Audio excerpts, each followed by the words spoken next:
Dude, remember when I had a driver in a snowstorm? Because, like, we had a rental truck. Me and Renee have, like, we need you to really come in today. And it's like, if you minorly inconvenience me on a job site, I will walk off. Like, I am, like, union through and through. Like, if I find this unacceptable, like, fuck you, I'm out. Bro, I'm taking my boys with me. Right. I'm on boys never come. I'm on my own union, and it's called Fuck This Shit. So, I actually got... this kid fucking hired me to do landscaping last year. I bought Renee's ring. And I was like, I'll have snowplow work throughout the winter. And I was like, easy money. Then, like, I get no calls for, like, 4 months. And I finally get back from this summer of, like, doing wildland and the EMT shit. And fucking, he goes, you want to come work for us and do, like, fall cleanups? I was like, yeah, sure. I was a no call, no show for 2 days straight because I was like, fuck you. I bought that ring with the fucking guarantee that I had work this fucking winter. I was so fucked. It was the first time I had to make weekly payments on anything. Oh, and he just like left me high and dry. And so I was like, how does it feel to be left high and dry, Paul? You didn't even whine me before you fucking dined and fucked me. You just repaid the favor. No condom, no loop. I'm probably like way too close. Or what is it like Paula Page? He fucked. He didn't say this, but he was pretty much he fucked them with no Vaseline. No, essentially. I was like, I didn't know what to do, dude. I started freaking out. Renee won't leave. Renee is like the ultimate worker. She won't leave you.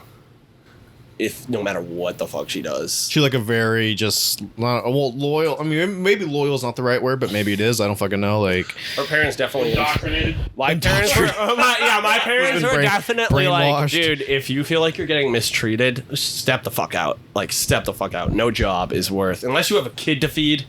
Or, right. You know what I mean? Or like a mortgage to pay. Or you're Spider-Man or something like that. Yeah, you gotta go work at the Bugle. You have a Spider-Man living in your closet. It needs money to fight crime in town. I mean... Wait, are we swearing on this podcast? I guess. No, we're a PG podcast for families. As we talk about smoking weed on government jobs. The Parking Lot Journals, episode 1. It's no time like the present to introduce ourselves. What are you doing? Me? It looked like you were like putting your hand up to me. Oh no! Welcome everybody. My vape pen. That derailed the conversation. Me doing that. That was really smart. I don't know how to introduce myself. Like, how do you introduce like such a special needs type of person? You're a special need. I don't mean special needs in like a derogatory. Like I am. Derogatory. I need validation. I need constant reassurance and validation. So like I need like people. I need people to do my intro. I need them to be like, and here he is, the man of the hour. Here he is. Ever since like athletics, there you know. She is. I don't walk into a room unless somebody goes and starting at. I was wondering. I am Seamus's brother Finn. Yeah, we're joined by a special guest, Finn Tiernan. This is Matthew, of course, and this is Seamus across from me, and we are two people who have no audience and have essentially nothing to promote. We're not comedians. I am unemployed, and Seamus is working on a job, and we are just literally probably wasting our time, but we're gonna have fun doing it. And well, I'm employed. You can call me. You can give me a shout out. This is true. The one employed person in the room. All right. Well, I gotta go to bed, guys. Sorry. No, that's our special guest for the day. You should feel so bad, bro. That's our special guest for the day. Good night, Finn. You gotta work early? Yeah, he works at like 4 a.m. Oh, wow. 3 a.m. Dude, yeah, like the weed smell. Yeah, I mean, that's the worst when you're out in public and you're like, is that a skunk or is that weed? Like, should I be scared or should I just be like, hey, envious? Pass the Dutchie on the left, bro. Pass the Dutchie, man. Yeah, well, I got you some.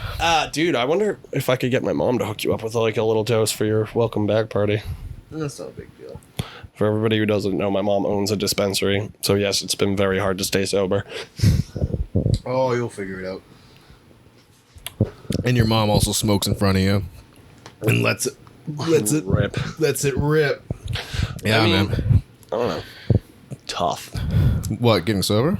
No. Actually, I gotta be honest. After the first time, I was like, I can do this. Like, I just had to find a time when I was like, okay, like I'm done. Like, for me, it's boredom. For me, it's just like it is. Yeah, I'd much rather be high right now and fucking like just relaxed. Oh, 100%. And then you're like, oh, 3 hours have passed. How did that happen? And like, you're very cognizant when you're like going from being high to being sober about like, this is what an hour fucking feels like. Are you fucking kidding me? How long has an hour been this long? Like, how long has it always been this long? God fucking damn it! This shit used to be like a minute back in the day. This is the work of the liberal left. They are increasing the length of our hours. I just got to be honest, so that you can feel bad for the alphabet army and their swaths of terroristic beliefs. Of anal fucking and Jesus butt Christ. raping. Jesus. The fucking alphabet army. The alphabet boys. The alphabet soup army. Now, is that just the alphabet? Are we kind of like the FBI, AGF? We're all of them. We're every agency. Anything that's an acronym is part of the, like... Every agency that exists, we have ties to, we're a part of, and frankly, I think we have a quite bit of power in swaying. Do you think they're ever... I'm the reason why the Bay of Pigs happened. A lot of people don't know that, and they know it now. Why didn't you tell Kennedy to bring goddamn air cover? I did. He didn't listen. He was too busy. He was too busy fucking raping Marilyn Monroe. Oh jeez. We're never gonna make it on air. Let's talk about the history of JFK. Don't get me started. The guy who won a war medal for being where he shouldn't have been. Guy, what, for getting shot? Yeah, he was not supposed to, like, he drifted into areas that, like, he wasn't supposed to be in, and that's why they got shot down. Or not shot down, but blown up. Are you talking, like... When he had to carry each one of his members back to the island. This is JFK? Yeah, that's why he had a bad back. The island? He swam. So I do need to clarify, this is a story... of when he served, I'm guessing. Yes, during World War II. I didn't even... JFK was in World War II? Oh, yeah, dude. Do you think that his old father... No. So this fucking twisted old man who was JFK's father, Joe Kennedy, all right? Fucking monster. Really? Was like, one of these kids is going to be president. One of these kids is going to be president. Okay? And... There's a legend that his older brother, I forget what the name of the oldest Kennedy brother was. Was it Ted or Bob? No, Ted was the one who fucking killed that poor girl. Chappaquiddick, kid. So there's a legend that his older brother fucking basically took a suicidal bomber mission just so that he wouldn't have to deal with the father's pressure. Like, and that's when JFK was not going to be the golden boy. Like, he was going to be living the good life, fucking anything that moved out of the spotlight. And because the brother died, he was tapped to be the fucking next golden boy. And that's wicked. I gotta look that the oldest Kennedy fucking like a suicide mission. Basically, that's the rumor, dude. Obviously, like, take it with a grain of salt. Was it Rock? Joseph Kennedy. Joe Kennedy was so fucking evil that his father burnt. When his father died, when Joe Kennedy's, not this Kennedy, those Joe Senior Kennedy, when his father died, he burnt all of the lists of debts that he had because he didn't want his father to fucking, like, go after them. So when Papa Kennedy died, right? Right. He made it so that his own father... Yeah, JFK's father couldn't get his hands... Okay, because when I say Papa Kennedy, I mean JFK's father. Okay, no, so... Grandpapa Kennedy basically was like, my son's an evil shitbag, right? And if he gets his hands on the list of people who owe me money, he's gonna extort the shit out of these people. And so he had the list. He gave the list, the book of debts, to a nun. PJ Kennedy. This motherfucker's name was PJ. Hey, my cousin's named PJ. I knew a PJ. He's also actually into the film business like you. Oh yeah? Oh yeah. Shit. Let's make a movie. He actually has a script that he is Saint Dismas. I don't know if I can. Saint Litmus. Saint Dismas is a hockey story. Oh yeah? Yeah, about like a guy who got kicked out of the NHL. Oh. And he's coaching like his old fucking college, not his old college team, his high school team. Sounds like the way back with Ben Affleck. Kinda. which is I'm pretty sure his career fails because of his alcoholism. In that movie, Ben Affleck's character drinks 24 beers in one scene. It's pretty fucking great. Fucking light work. It's like when Charlie drinks the 30 beers and It's Always Sunny. I ate all the pizza. This last St. drank Patrick's all Day, the bro. beer. I wish Finn was here, dude. I drank an entire bottle of whiskey to the face, like Really? in one sitting. It was bad. It wasn't bad. Like I wasn't like blackout, but like I was definitely getting incoherent. Did I ever tell you? I mean, I must have, because I told everyone. Remember that whole thing about when got drugged? Oh yeah. That actually kind of happened to me up at Standish. What do you mean? I mean in St. Joe's? Yeah. Well, I went to a party off campus. Oh. And I had like a weird reaction. Like I smoked a bunch of weed with people. I had some drinks, and like when I got back, like I was freaking like the girl I was dating at the time was like, "What the fuck is wrong with you?" That's wicked. What happened with? I remember the vague details of this story. But like I feel like it was something like I think like whatever I got was like either ecstasy, like food tasted fucking amazing. Oh yeah, like that sounds like housed like you know the to-go boxes that you could make. Yeah. I always used to take like multi-grain sandwiches out of the calf with me. Well, dude, at least they were multi-grain. Yeah. Well, At least you gotta the multi-grain bread, anything carbs wise, gotta go multi-grain. Gotta go. And I shelved that like literally as multiple as possible. Yes. What happened with? So sorry. No, I don't care. I always get it mixed up with the story of when his friend got so fucking mad at him one night that she called security on him and told them that he had a bunch of weed in his dorm. Dude, me and Tyler went and saw Infinity War, and he was supposed to come with us, and his girlfriend had like a hissy fit, and he didn't end up going. And when we came back, we literally walked in through the dorm, and mind you, we had just fucking faced a blunt on the way home. And we walk in through the front door of fucking Gingras, and we look over, and room is just swarmed with fucking security, and me and Tyler don't say one fucking word and just go right in our dorm, and it turns out that's what happened. But this is actually separate from that. Wasn't he dating like a crazy chick at the time? He was, yeah. It was not. Actually, her name may have been crazy.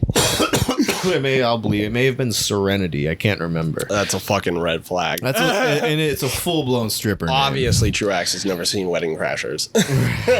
That's a stripper's name. You're right. It's like Candy or Destiny, right? Yeah, exactly. Like, just fucking stay clear. I think in the fucking Wedding Crashers, like the fucking girlfriend's name was Chastity. Chastity, dude. That's good. Or Charity. I went to school with a chick named Destiny who had like a train run over her foot. Oh, I thought you were going to say had a train ran on her. And I was going to say, no, yeah, I don't know what course. she's up to. I've heard that she's a stripper, but that could not be true. And I'm sorry, Destiny, if it's not true. And I just threw that the fuck out there. Would you rather be known as the girl who had a train ran on her or have a train run over your foot? This story was crazy because we had to take a bunch of train safety courses at school. And like this chick like fell asleep supposedly like middle school. So like, I don't know how true this is. Right. I know the general details. Like, this is detail I don't know. That she was high on drugs. She fell asleep on the train tracks with her AirPods in, and a train ran her over. I have a few objections. A few objections to that story. Number one, even if you were lying down on the train tracks asleep, the vibration alone probably wake you would up. have fucking given her a CTE, like, because she would have been fucking her head off a fucking metal. She's fucking... like, the vibration, so, like, bro. I don't doubt that she fucking got her foot run over by a train, but I do doubt the story that I was given. And then somewhere, I think somebody along the line told me that she had become a stripper at PT's up in Portland. Oh, yeah. And I was like, that just speaks, that doesn't say anything about that woman. That says everything about PT's, one-legged strippers. Yeah, my dad always had, I should say, unanimously negative things to say about PTs. I've never been in a strip club. It just seems like a place where sad things happen. Dude, it's, as a kid, I used to just, like, I don't know, man. When you're a kid and it's like you see like the littlest bit of skin and get it's excited. like, and it's just the most adrenaline, and it's like, oh my gosh, and it's like you think about it and it's like I can't wait to get older. I'm gonna buy porn and I'm gonna go to the fuck? and I'm gonna go to strip club. That's what me. Maybe I was a horny ass kid. I know, because I was about to say I was like having dreams like I want to play for you, Maine, bro, and I was like out in my backyard skating around. And I was like I'm passing it to my different teammates who were born in Maine, and I was like, here we go, the Black Bears for the Nationals, and Matt's and Matt's over there like, yeah, baby, I can't wait. Dude, yeah, I was fucking stoked for like literally all the opportunities we were to stoked look about at porn. different things as children. I mean, I wanted to be like a rock star and shit like that. I never really had dreams. Okay, so yeah, that plays more with a rock star. I mean, like, I guess I never realized, like, when you're a little kid, you're like, oh yeah, like, if you're fucking playing D1, like, you're a panty dropper. Oh, I didn't. Yeah, I mean, I wasn't thinking like rock star. Like, I don't know. I was just like national championship, baby. Bring it back to Maine. That's actually pretty, like, dude. Like, literally, I'm having one of those moments where it's like, what is my life? Because you saying that, I'm like, did I even have a regular childhood? Well, I definitely did not have a regular child. Well, regular is in the sense that I had a home and I had a front door, but not regular in the sense of how I certainly dealt with the shit that I dealt with.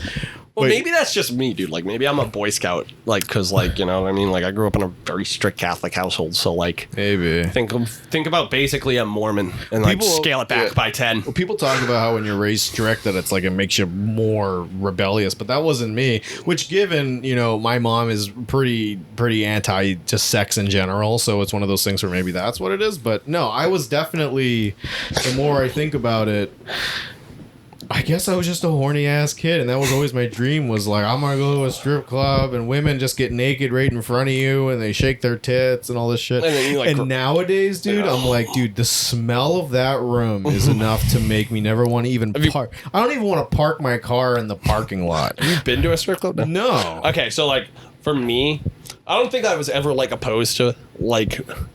Until, like, I kind of, like, caught privy to, like, what a stripper's life is. Like, you know what I mean? I was like, this is not a woman.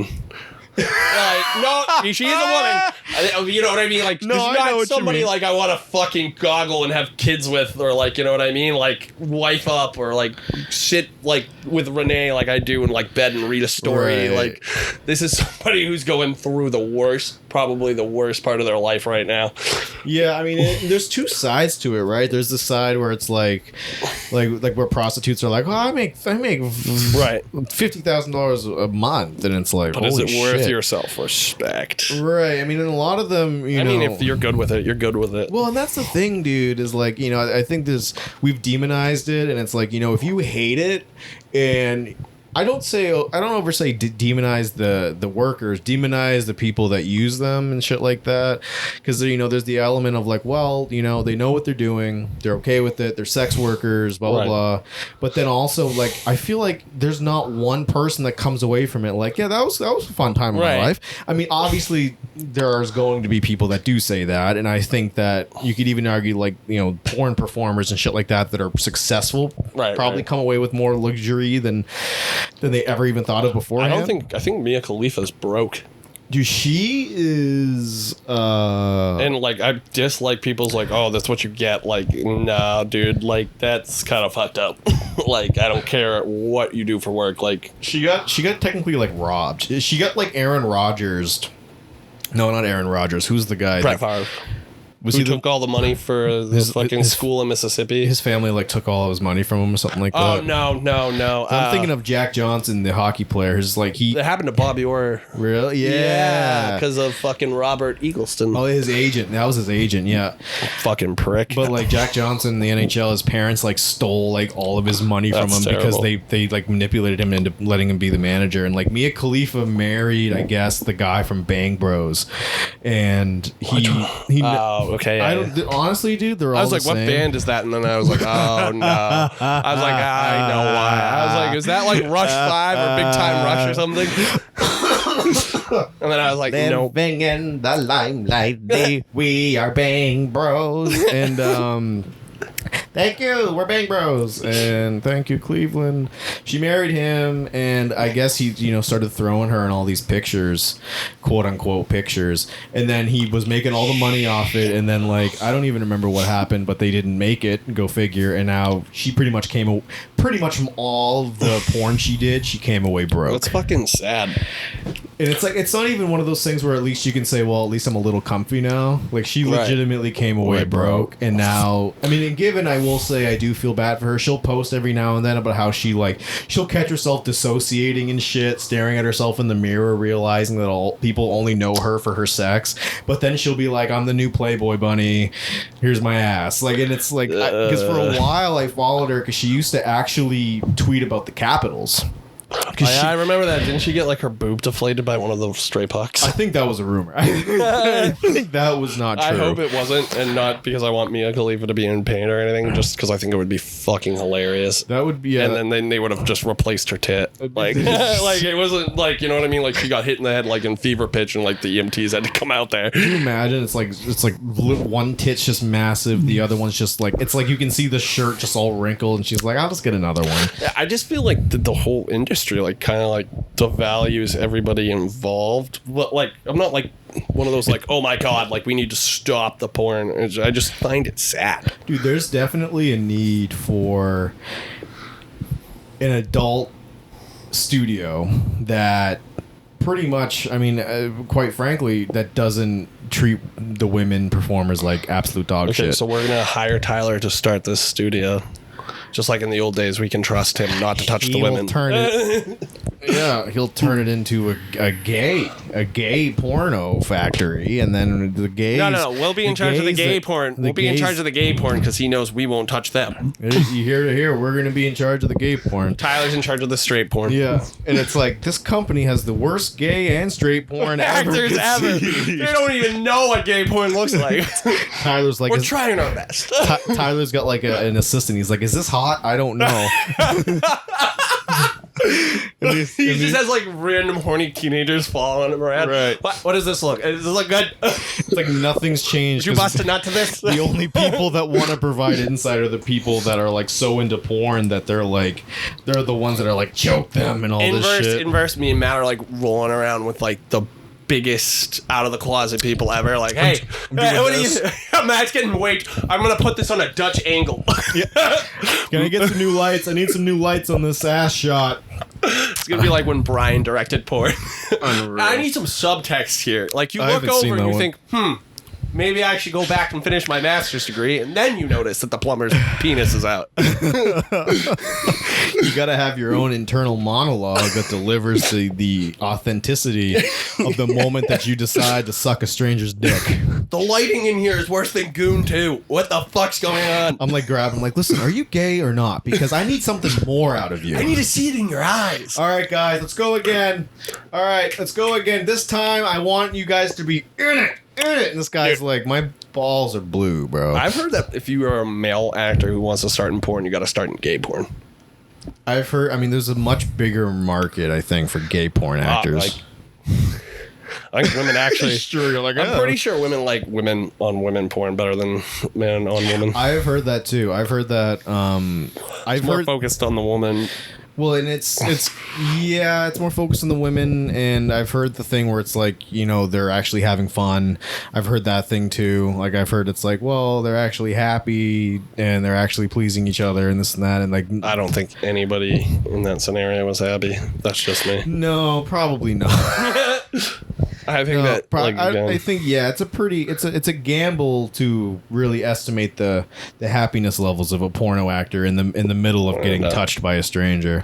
It's like believing a prostitute loves you.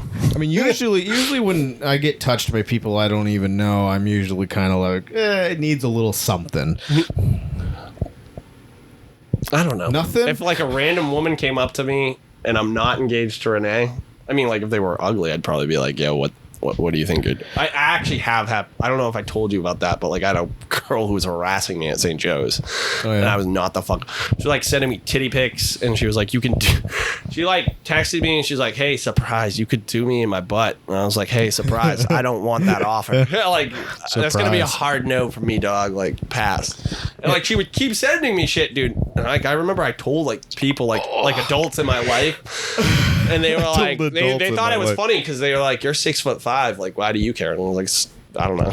Like, Dude, I guess that's a good point. That like, is so fucked though, because you're still being sexually harassed. I kind of get their point, because like, at what point was she gonna threaten? It's not a matter of whether you feel like your life's in danger all the time. Like That's true. that's kind of a small section of what happens when you get sexually harassed or assaulted. Even like, you may know that you can easily dominate or whatever, but a lot of it's just a psychological thing.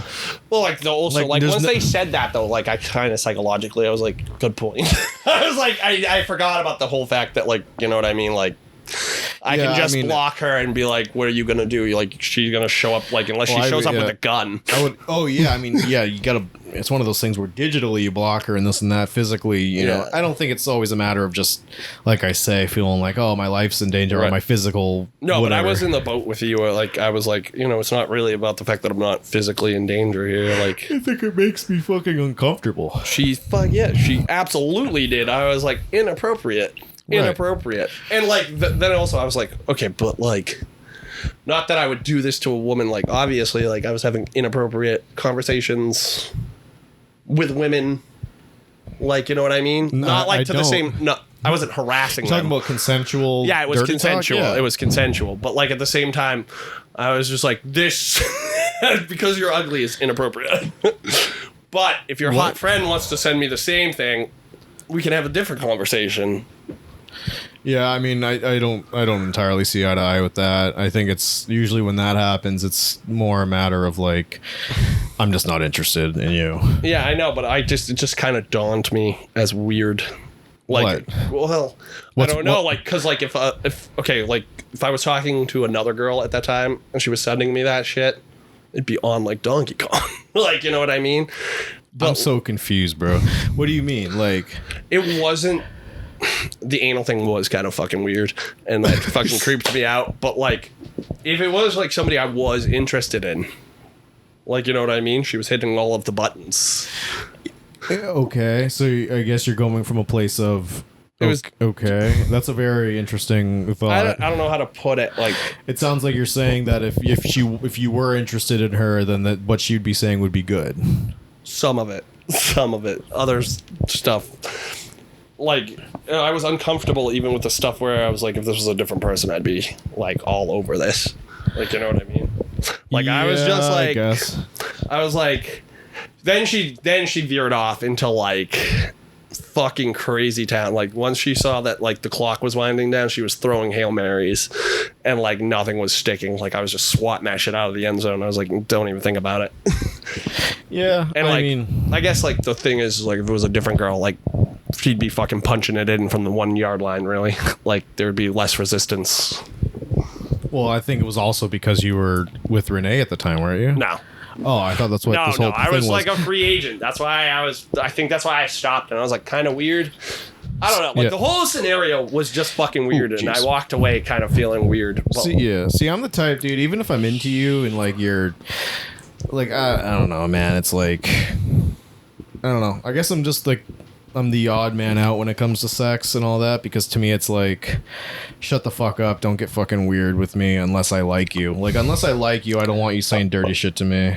And not even like you're attractive, like I like you. Like, that's kind of the way I look at it. And like, thank you for letting me know.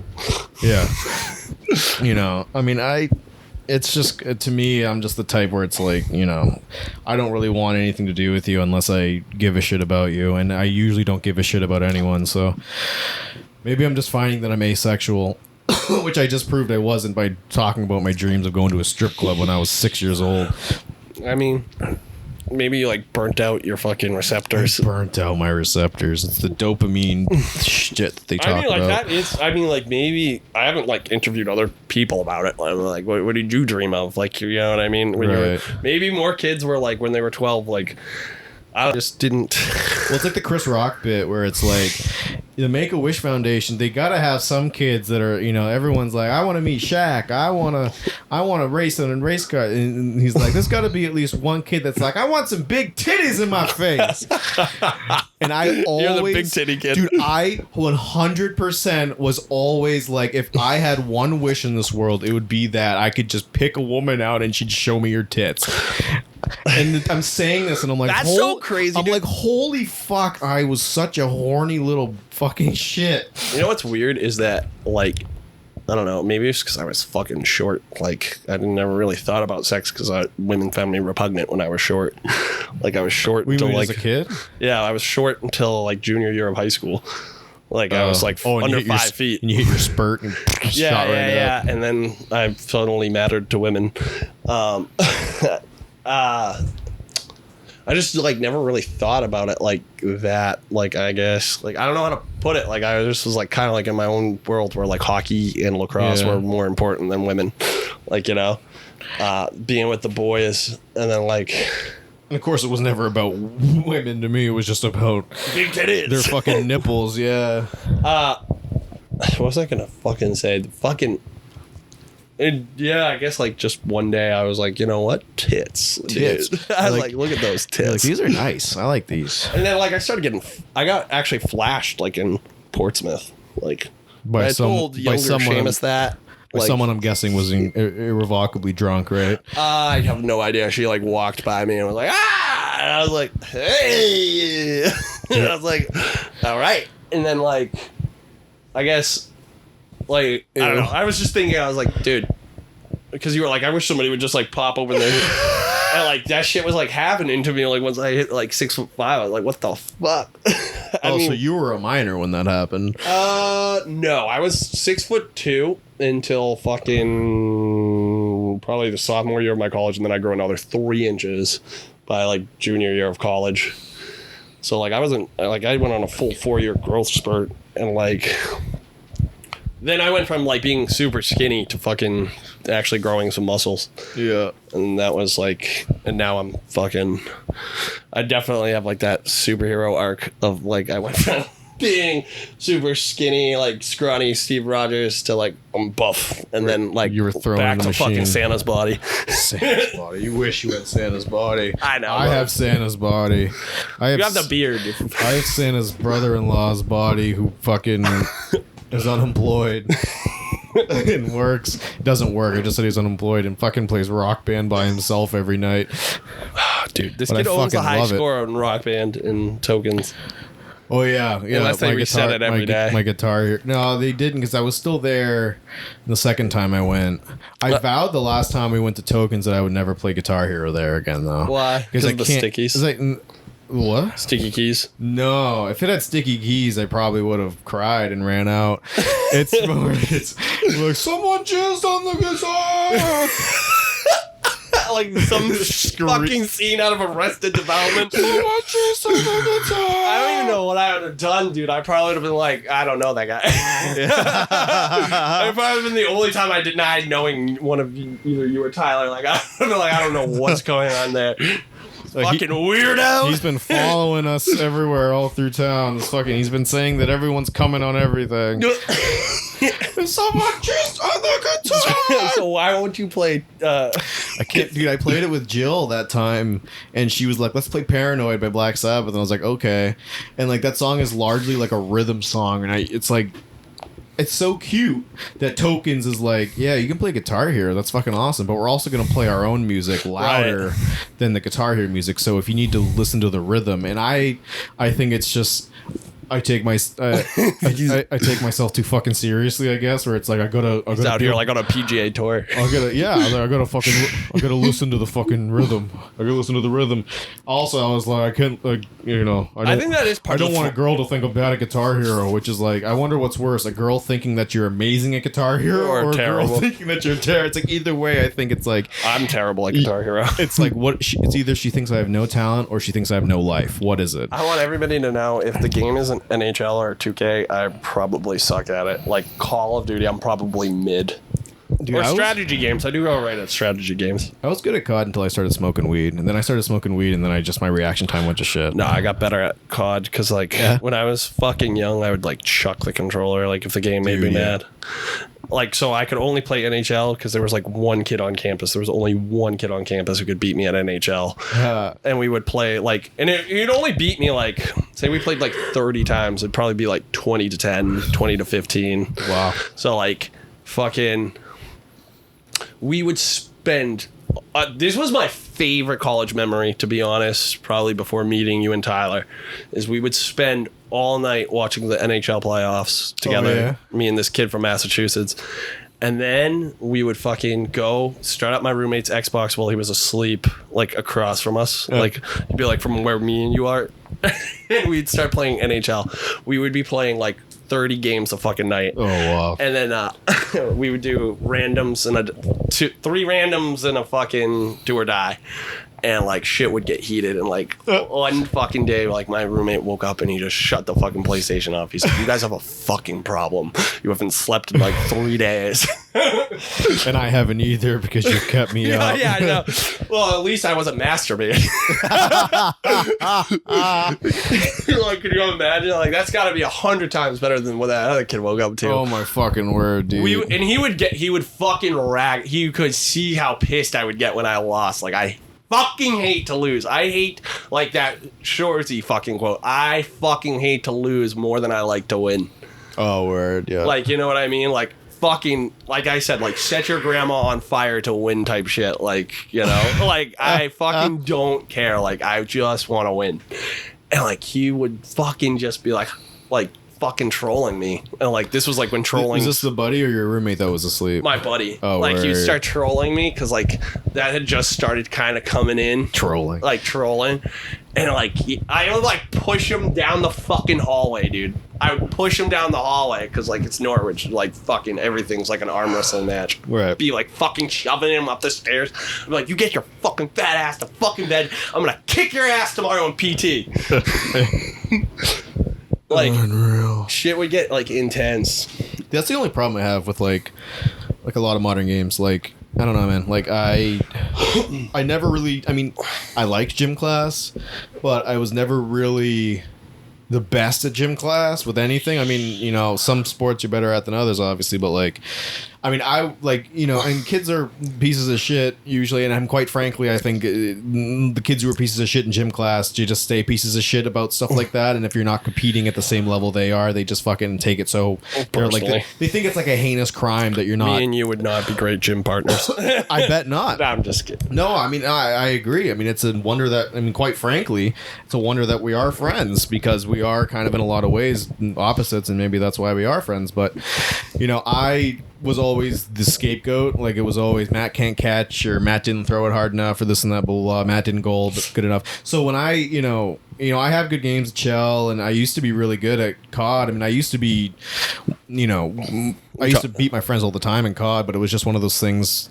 You know, I got older, man, and it was just like, I got sick and tired, especially playing Chell. Chell, like, I mean, sports people in general, like, I spent, like, yesterday, I literally told someone to calm down because they freaked out that I said that Jake DeBrusk was a healthy scratch the other night, and he was like, it wasn't a fucking healthy scratch. You missed a team meeting. I told him to calm down. It's the definition, by the way, of a healthy scratch. Yeah, he was like, he could play. He was healthy and he was scratched. It's literally what it is. And when I told him to calm down, 3 of his friends joined in. Like, he sicked them on me, and they all started calling me ugly and get a fucking haircut, loser. And literally, we're all fans of the same team. So like, when I go and play Chell, dude, I cannot fucking stand, and it's happened to me a handful of times where it's like they don't pass to you. If you make one mistake, they don't pass to you, and it's a fucking fight to the death to be even. And it's like, you either leave and be considered the loser, or you stay and you don't play. And it's like, what the? There's a third option. Yeah, you ruin the game, dude. I was thinking about that. Go offsides like every time, and that's why. And that's actually what I'm doing on like Twitter now. I used to spend all my time trying to be the best, like get the best. Like, I was like George. I was like, I got to think of the best comeback. Yeah. And because what'd you get from the jank store? The jerk store called, and they're running out of you. It's like one of those things where it's like one of those things where it's like, I used to do that, and because because I would be so adamant that I had to think of a good comeback in the moment, you don't think of one because it's like you're giving yourself writer's block. It's like the second album thing. It's like it's literally like it's like a form of fucking social impotence, and because you're working going flaccid, you're working yourself up so much that you just fucking it's like and then I just started fucking with people on Twitter and like I'll be like, hey, you want to smooch, big boy? Say some shit like that, and they usually end up blocking you. And that's what I was thinking about. I was like, maybe if I just play Chell with Seamus and they start fucking around, I'm just gonna start tripping them into the boards and taking penalties and doing all this shit. I would 100% get on your fucking D on that. I think we did run into like one kid who was being a shit, and I like fucking shat all over his hockey credentials. He was like, I'm from California. I was like, that's not even a fucking real hockey state. I was like, that's the element where it's like, you know, if you want to say that stuff when you're angry to piss someone off, go for it. But like, oh no, it was because he came after us, and I was just like, what? Because that's like one step below Americans don't know anything about hockey, which I've heard that plenty of times. And I know that you're gonna sit there and be like, what? You know, like, because you would have plenty to say if someone said that to you. That's fucking true. But like online, anything goes. Like they have 3 teams. They have 3 California teams, dude. I fucking shat on that kid though. Fucking his credentials. My press credentials. He's Al Jazeera. He was like, oh, wingers don't cross, and I was like, when did you stop playing hockey? Like mites? I was like, have you ever seen like a fucking complicated breakout? I was like, the fucking winger shifts to the center all the time. The center fucking curls. Yeah. I mean, it almost gets to the point where like your position is really just for the face-offs. Yeah.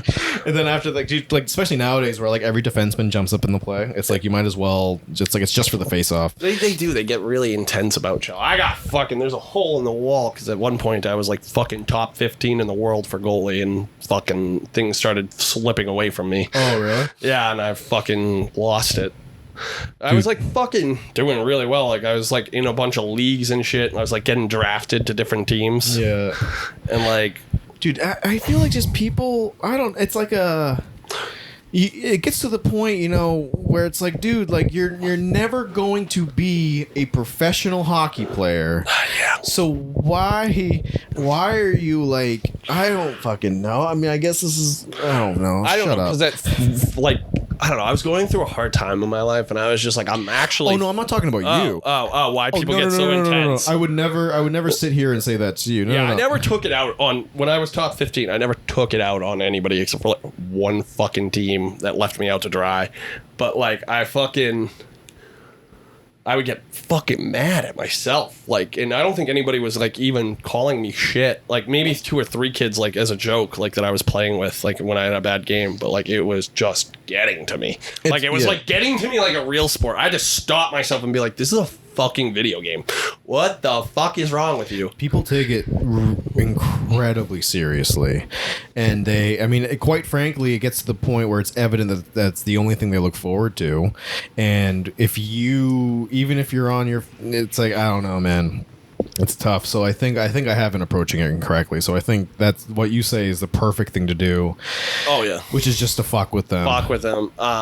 2K, it's worse. 2K is way worse. Oh, I imagine, dude. It's way worse. Like, those guys take that shit, like, they take it, like, seriously, like, real basketball. And you're just like, dude, first off, like, and they'll tell you, like, by the way, so, like, I played college lacrosse. I know how to fucking do a slide. I know how to fucking pick up and split 2, or how to play a pick and roll, right? And, like, guys would be fucking, like, telling me, like, how to fucking play a pick and roll, and I was like, first off, no.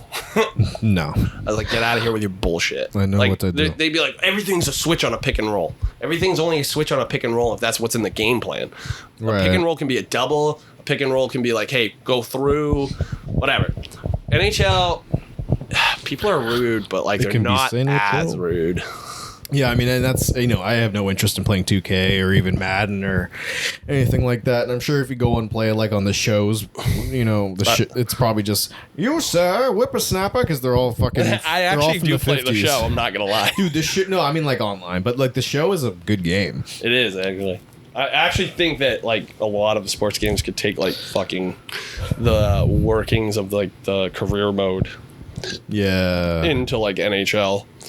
Or NHL could take just pretty much anybody's be a pro mode. EA as a whole could take anybody's be a pro mode and fucking apply it. And like 2K Golf's be a pro mode was better than fucking NHL. Right.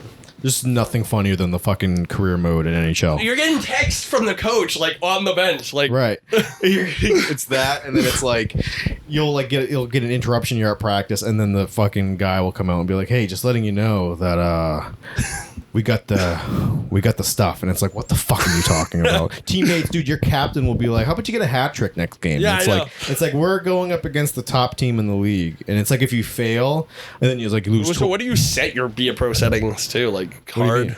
Oh, I mean, I don't know. Franchise. I know you're a franchise player more. On franchise mode, I simulate. I don't play any games on franchise mode just because. But you don't. There's no settings to there's just the overall franchise. Like, well, I mean, for the franchise mode, I mean, I put the gameplay settings to where I play on pro difficulty, and I put it on real life simulation for games, for the preset, just so you can literally get garbage ass goals, because you can't really get them that much when you do it normally, like with the normal setting. But you put it to full real simulation, and then pucks will bounce off people's asses and shit like that and go in the net and this and that. So that's what I play on. But it's just so, I mean, I remember, dude, like NHL 14, my buddy was pointing it out, and he's like, it'll be like, how did you think of Evgeny Malkin's performance tonight? And you're on like the other team, and one of the options is it's something like Evgeny Malkin's hands are so stiff, they're like stone. You should call him Stonehenge. And like that was one of the options, and I'm like, it's like to think about like getting paid to write that shit. It's like, I honestly, if I was in charge of EA, I would probably fire that entire team. Not gonna lie. And then and it's like one of those things where it's like, oh, they give us like $20 every year to make a game. Like, oh shit. That is kind of, but like one of my things is like, why don't you just like make a new game every once in a while instead? Yeah, that's the EA business model. That's but like what I'm saying is, problem. I'd be willing to pay for in-game shit if I wasn't paying $60 every year to start from scratch on 2K. And there should be full-blown updates. There should be, and I've always said, like, they would make a better game if they just made EA Sports NHL and then added updates to it. And then maybe it's like when there's a new console generation, release a new game and then make updates to it, blah, blah, blah. I mean, especially now, dude, people are buying PlayStation like 4 discs and putting it in their PlayStation 5 and they're like not realizing they have the old gen version of the game. Like that happened with Black Ops Cold War. It's like, literally IGN had to be like, check your disc to make sure you have the right one, and it's like people don't even know the difference between graphics. I gotta be honest, that happened with me and Madden. Yeah. Madden. I've also there's not that much of a difference between this consoles generation and the last consoles, to be honest. It's faster, maybe. Dude, it's loading screens. That's it. It's loading screens, and the PlayStation controller vibrates when you bump up against a wall. That's it. I've honestly been the only reason I got the new one was because I needed it to play with my friends on 2K. And it sucks because I probably wouldn't have bought it. I was probably gonna buy it eventually. That's it right there, right?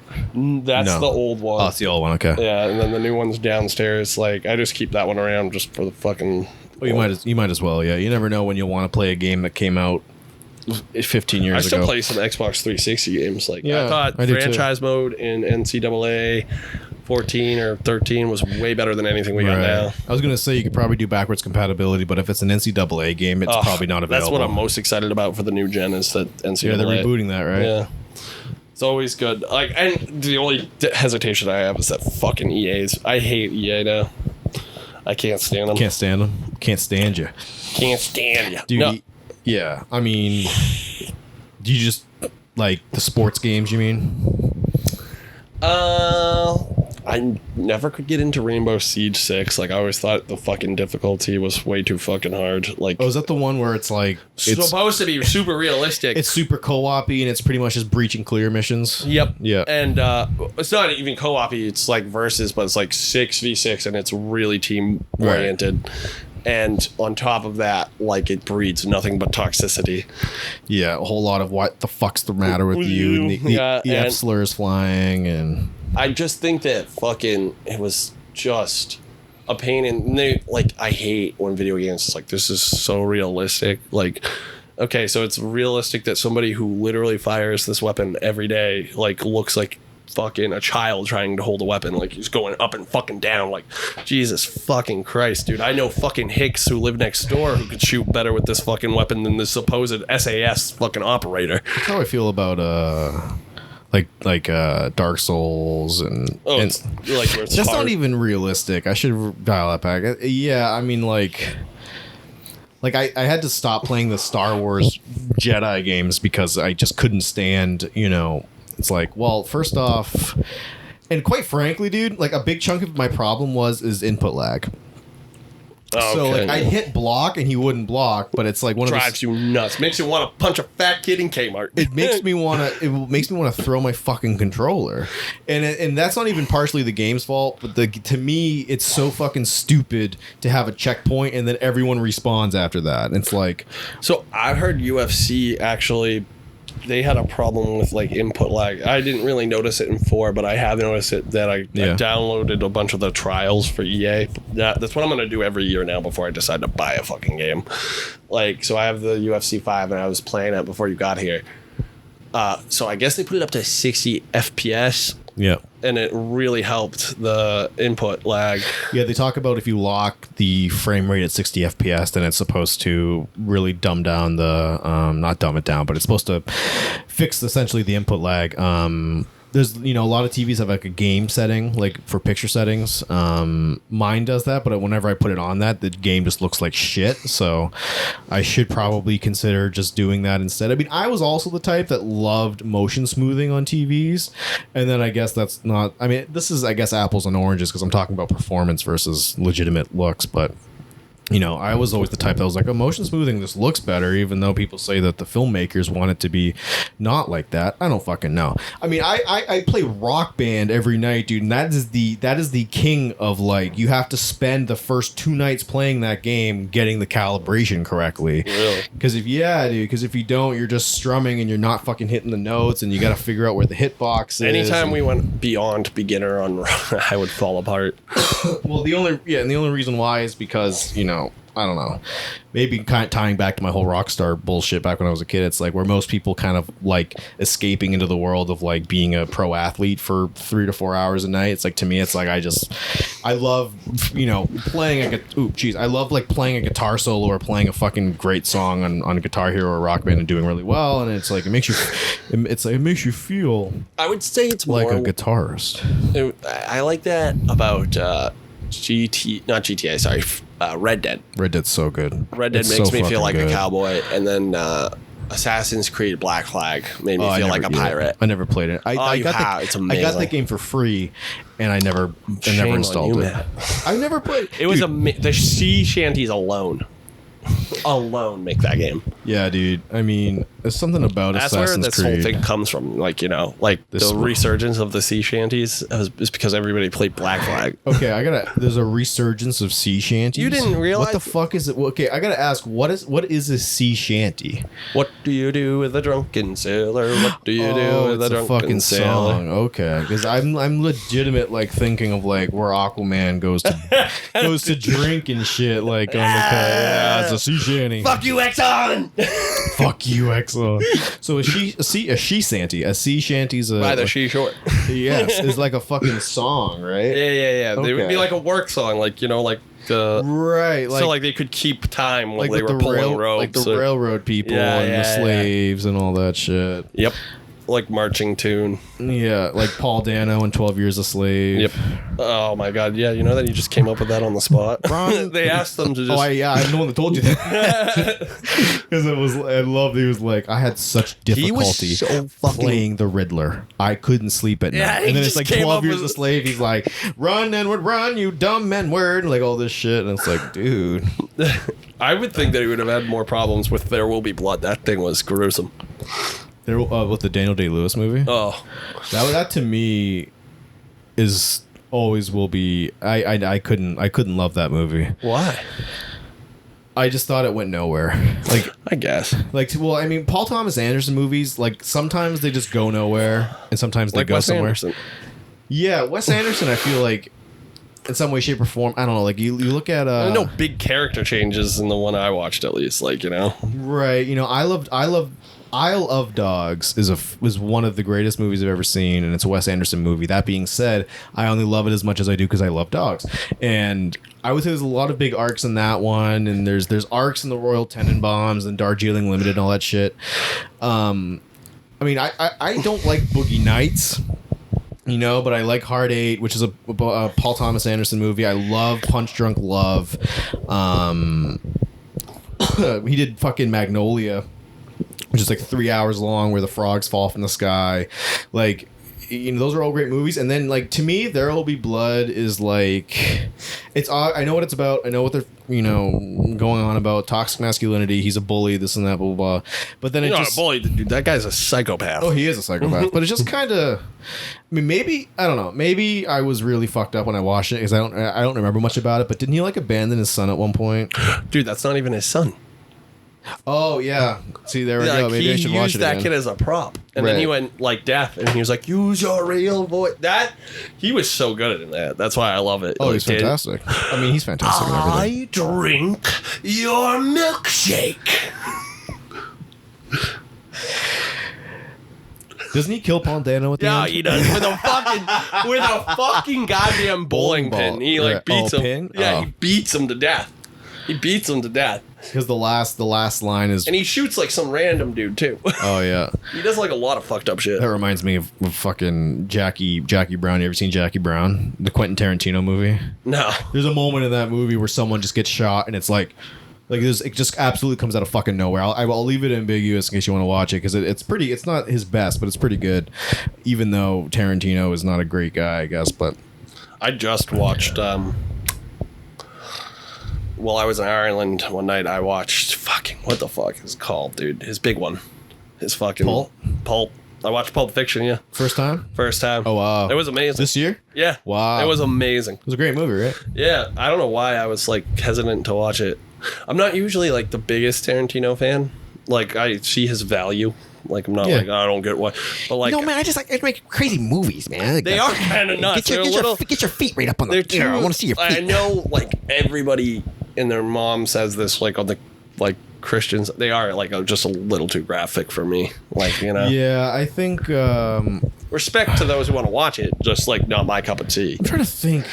I haven't seen Reservoir Dogs. I don't know if because he was technically involved in what happened to Uma Thurman on the set of Kill Bill Volume 2. What happened to her? Oh, this is a good one. I don't know the intricate details of it, but Uma Thurman, there was a scene, I think they were filming like the end of Kill Bill Volume 2, which is, you know, she's driving along a dirt road.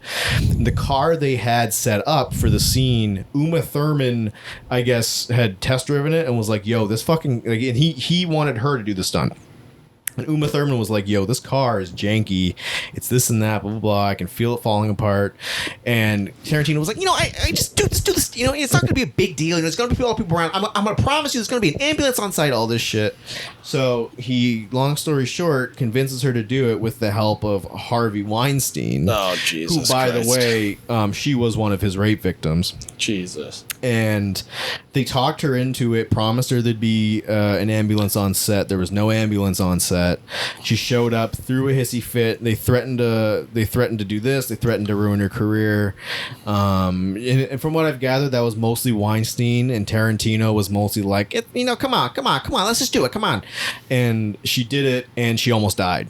She like fucked up her knee, fucked up her leg, and she said crash. Yeah, she said she's never been the same again. Been able to walk the same, and which is, I don't know what the hell I'm talking about half the time, but she was lovely in The Departed. I don't think that was Vera Farmiga. Damn it.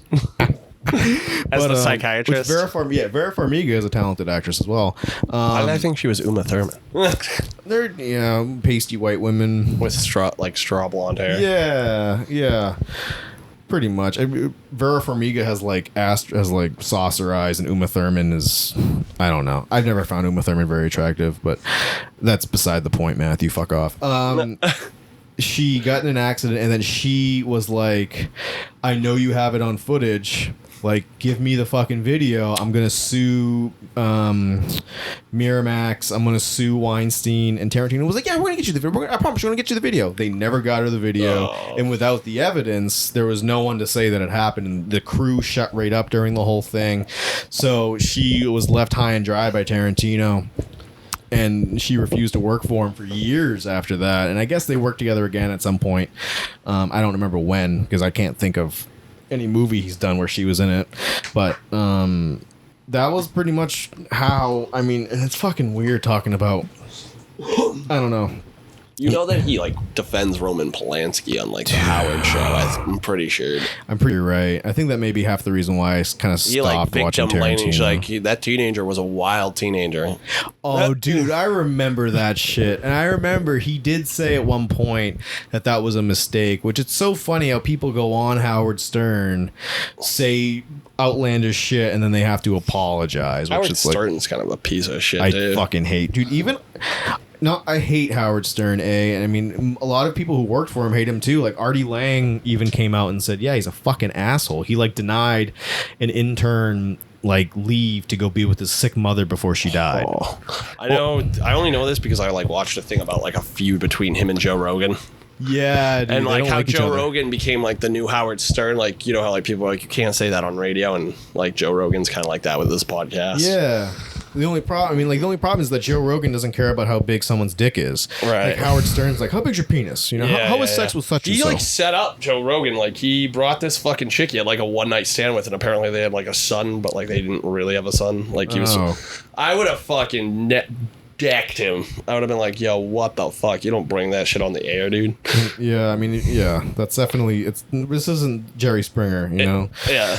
That's like, kind of what I walked out of there thinking, I'd be like, just for my son, I'd be like, yo, you like, don't air my son's shit out on fucking radio. That's, of course, if Rogan is the, you know, not like John Lennon, who's like, you know, fuck you, weird love child out of wedlock. That's kind of like the vibe, like Howard was trying to get Joe, like, because like I guess they were at like a party, and Joe was like, look at these strippers, like they're fucking horse or something. Like he was like, strippers are weird, and I don't want them touching me. This is Rogan. Yeah. He was like something to do with like being weird like around the strippers, or like treating the strippers. Like he was like, yo, get the fuck away from me, like don't touch me.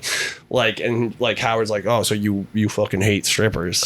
Oh, so Howard was the one that was like, look at these strippers. No. Joe was, and then Howard was like, Joe Rogan hates strippers. Or something like that. Oh, he wasn't like ogling them. He was just saying they were whores. And... Yeah. He was acting weird. I can't remember the story exactly, but he was like acting weird, and like Howard tried to make like this big thing out of it. Then he's like, no, it was like Joe Rogan hates women. Right. I mean, you can add that to the list of people that everyone says he hates, but... I mean, listen, I'm not going to sit here and say that Rogan is the greatest person on planet. I don't even watch his podcast anymore because I think he's a little too much of a homer. But like, the one thing Rogan does do is he never, like, dude, like any member of like the progressive left could go on that show anytime they want. And he'd be like, come on. Because he's like has an open I wouldn't even say he has like an open conversation. He literally, I mean, and that is so cool, but to a fault, because then you get like, I mean, I don't Alex Jones. You get Apple. I mean, I will even, at least I will say this: when you listen to Joe Rogan's Alex Jones podcast, it's just so fucking funny, because Alex Jones doesn't go on there and say like racist shit. He goes on there and he's like, you know, the breeding humans and pigs together, they're gonna have a half human, half pig hybrid, and they're gonna take over and they're gonna take over this and that. And it's like, and Rogan believes him. He's like, you're freaking me out, man. You're freaking me out. And then Alex Jones casually on the show was like, I was dropped on my head by a bully so hard that it cracked the cement in the sidewalk. I'm not gonna lie. And it's like, no fucking shit, you were dropped on your head.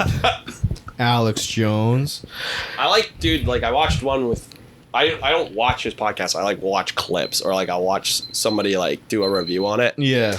And he'll be like, I watched one where he like absolutely bodied Candace Owens. Like bodied her. I fucking like when can't she was like stand trying. Candace Owens. I can't stand her either. When she was like trying to get on there and be like, climate change isn't real. Like Joe Rogan was like, what?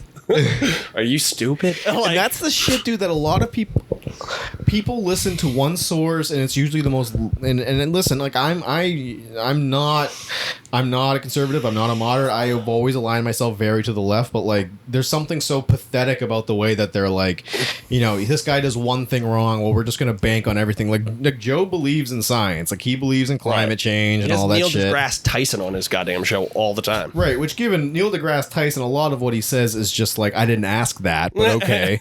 But like, I don't like Neil deGrasse Tyson. I don't. I mean, he's you know, he's kind of like condescending. I don't like him or Bill Nye. Dude, condescending is a great way to describe Neil deGrasse Tyson. Like he thinks he's the smartest person on earth. Like, yeah, he's always the smartest person in the room, and that's why it's always like when people say like, no, like, what's your favorite color? He'll be like, you know, we talk about colors. You know, color green. You know, where green started. Green started because someone shit one day, and when they wiped, it was green.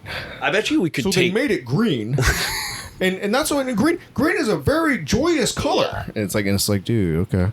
Like, I feel like Neil deGrasse Tyson could get taken hard for a Ponzi scheme because he thinks that like he is the smartest fucking gift that God ever gave the earth, and like he doesn't realize like people have like fucking oodles of information that he doesn't. Dude, yeah, if he does something like. You're never going to see him say, I was wrong, I'm sorry. Yeah.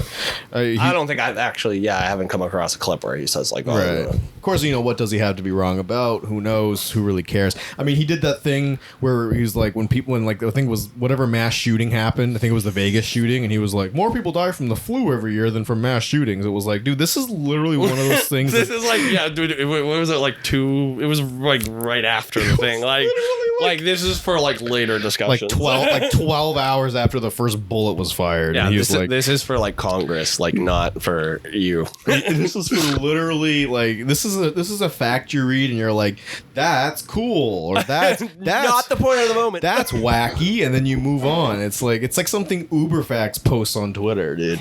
Like, so, yeah, I don't know, dude. Like, I've always found him kind of like annoying, and I never really liked Bill Nye either. Like, you know, like it's a fact that the guy. Oh, I'm thinking of Bill Nye or whatever. You're talking about. I'm thinking of Bill Maher. You're talking about Bill Nye the Science Guy. Right, Bill Nye the Science Guy is fucking. Who, by the way, the guy who played Drago in Rocky V has more credentials in science than fucking Bill Nye. Bill Nye actually doesn't have a credential in science. Isn't that Dolph Lundgren? Yeah, I'm dead ass. The guy that they talk about in It's Always Sunny, the guy who played the Russian in Rocky, went to MIT. He has like degrees in chemical engineering. Oh, the neutrons. Bill Nye has a degree in, I think, mechanical engineering, which isn't even science. It's physics. You guys smoke in this room? Yeah. You must, because like... We did, yes. I've been able to do like my voice for a while, and all of a sudden I come in here and it's like I just do it and I cough, so it must be that. I don't know, but sorry, go ahead. We haven't smoked in a bit in here, but yeah, dude. It's in the walls. It's just crazy, like... Dude, can we get that to happen? The Bill Nye and Dolph Lundgren debate fight about fight and a debate, like in between debate questions, they got a box while they're getting their faces squirted with water. And it's about Dolph Lundgren, and he's coming back and he's having unprotected sex with these women, and we're gonna show the penetration. Penetration back to crime fighting. Penetration back to crime fighting. Penetration. That guy back to crime fighting. He's fucking stupid smart though, and you wouldn't think it. Like, you know what I mean? Because he's like this fucking ripped Hollywood. Once you just split the atoms and you split the atoms, could you imagine chemical neurons are gonna explode. I'm just saying, like, imagine you're like one day, like you're at your like fucking job at like Lonzo, like a big pharmaceutical company or something, and you're like, you're like in the movie theater watching fucking Rocky V, and you're like, dude, is that Dolph, bro? You're like, is that Dolph from Chemistry? Holy fuck, bro! That guy's a fucking genius. He is. I'm actually in awe of Dolph Lundgren. You're watching him and you're like, he could build a bomb. He is the You're bomb. like, he could build a bomb just with his knowledge. He doesn't have to Google anything. No, he doesn't. He doesn't have to watch a video with subtitles that's shot with a potato. How many languages do you think that guy speaks? At least two. At least two, and the third being science. I bet you the third is sex. Yeah. I bet you that guy gets laid. Probably young Dolph Lundgren. I think older Dolph Lundgren. What does he look like today? We can look it up. Dolph Lundgren. Dolph Lundgren. It just comes up like. Well, the only thing I can say in defense of Google is how many people are named Dolph. It's the only thing. Dolphin. Look at him. He still looks good. Well, we can't trust his Wikipedia. face is like wicked leathery. I think he took like steroids possibly. I'm willing to put money down. What is This picture was 5 years old. So he went to the Royal Institute of Technology. He's from I thought he was Russian. In 1982, while studying to get a master's degree, he became boyfriend of singer Grace Jones. That's exactly what we were looking for. He was getting his master's degree in what, though? Like chemical fusion? Okay. Hans. Oh no, those are his parents. That doesn't. They sound like German institutions. Well, his birth name is Hans Lundgren. Why Dolph though, dude? Yeah, that's a good question, dude. It's like it was after Die Hard, so he was like anybody named Hans who's like either from Sweden or Germany. They're just gonna get discriminated against. I think I saw someone like. Someone was trying to say look out for the dolphins, but they said look out for the dolphin, and then he got like shot in a drive-by shooting or something like that, and then there was oh, here the education's up there though. That's his Royal Institute of Technology, University of Sydney. I thought he went to fucking MIT. I stand corrected. Well, I mean the Royal Institute of Technology sounds pretty fucking good. It's a Swedish MIT pretty much. The Swedish MIT. That's a good way to show that we're American. It's like, oh, they're the Swedish and they're version. like, that's actually like Mass Bay Community College for us. They're like, this was founded 15 generations before MIT was even thought of. Royal Institute. This is great.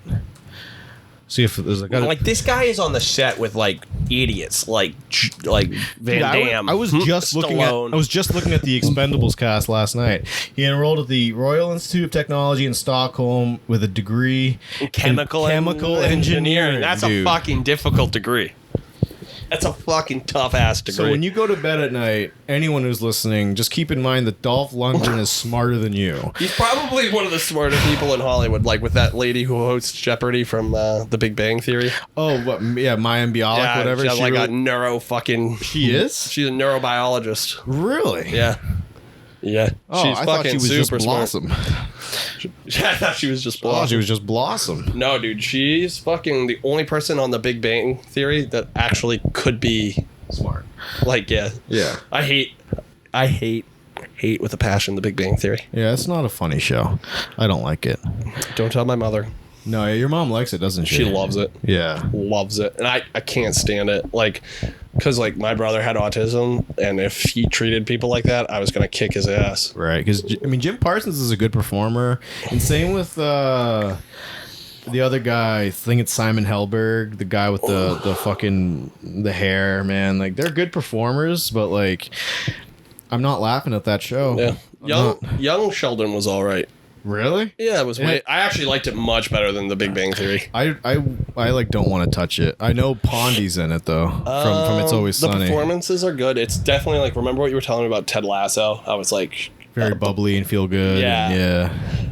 I mean, like, I didn't watch enough of it where, like, I can't say, like, bad shit happens to him, obviously. Was Sheldon an asshole in Young Sheldon? Yeah, but, like, again, it was, like, more, like, to, like, what real life is. Like, he had, like, a regular brother who was like, yo, you're being a prick. Oh, word. And he just didn't learn. I like the idea of, like, because when you're younger and you're, like, the dipshit-ass kid, I don't know, right. like he's, like, a... Like racist Sheldon. We should get that spin off. Every autistic person goes through their racist state. Look at black I'm just man. kidding. That's weird. Hope he doesn't steal anything from me. That's a horrible... Yeah, and he's from Texas. You got to think like that's got to be in. Right, yeah. That's got to be ingrained. No, they have like... a black person stealing. What a surprise. Bazinga. It's more like... the folksy racism that they got. Like, like the mother's like, I don't know what you people eat, but here's... chicken. Are they Jewish on that show? Jewish, Filipino. And Young Sheldon, they're Jewish. Yeah, Filipino? there's Jewish. Well, I was gonna say is if Sheldon. What is Young Sheldon's family? Filipino Sheldon. Filipino. That's a good spin-off. No, Christian. They're like fucking hardcore Christians. Anti-Semitic Young Sheldon. That's what the Jews. Bazinga. I don't know. I never. Anti-Zionist Sheldon's the only one that I'd watch. Yeah. Like until it's like I don't know. I don't think it really gets any extreme when it comes to that. Yeah. Do you think Sheldon's like developed like bombs for like in the Big Bang universe? I think he's got a couple bombs in his closet. Yeah, and they're probably. Do you think they'd be pressure cookers, or do you think they would be? Is a pressure cooker like a precise, like a really smart way to make a bomb, or is that like a trashy bomb? I feel like it's got to be a trashy bomb. It's got to be like a trashy, nasty like bomb because it's pretty much pots and pans with like needles inside, right? All I know is that you build up enough pressure on that thing and it goes off, and that's how they did the Boston Marathon. Right. Dude, this is not fucking funny that my sister just texted me that there's been a mass shooting in Lewiston. No. I'm not laughing because it's funny. I'm laughing because... What are the odds? I'm just gonna... I don't know why I'm on my phone. I have my fucking laptop, which mind you, we either need to stop or you need to carry us for 2 minutes because I gotta pee so bad. For 2 minutes. I have to pee so bad. Let me, Lewiston. First off, my thoughts and prayers go out to the people in Lewiston. People did say there was a mass shooting at the place in... what was it? No, this is not it. There was one in Auburn, right? There was one allegedly happening at... the Causeway in Naples, and it just turned out to be some guys fighting over a woman. Don't send me notifications, Daily Mail. Oh, they're gonna make me turn off ad blocker. 12-foot ladder. That should be our first Pause sponsor. on this site always. Well, it's not like I go in the Daily Mail often.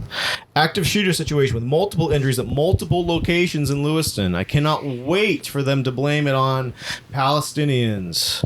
Don't show me notifications, please. I have enough on my plate. It's not loading because it's got to load all these ads that I so graciously let into my life. This is so fucking wild. It's literally one line of text.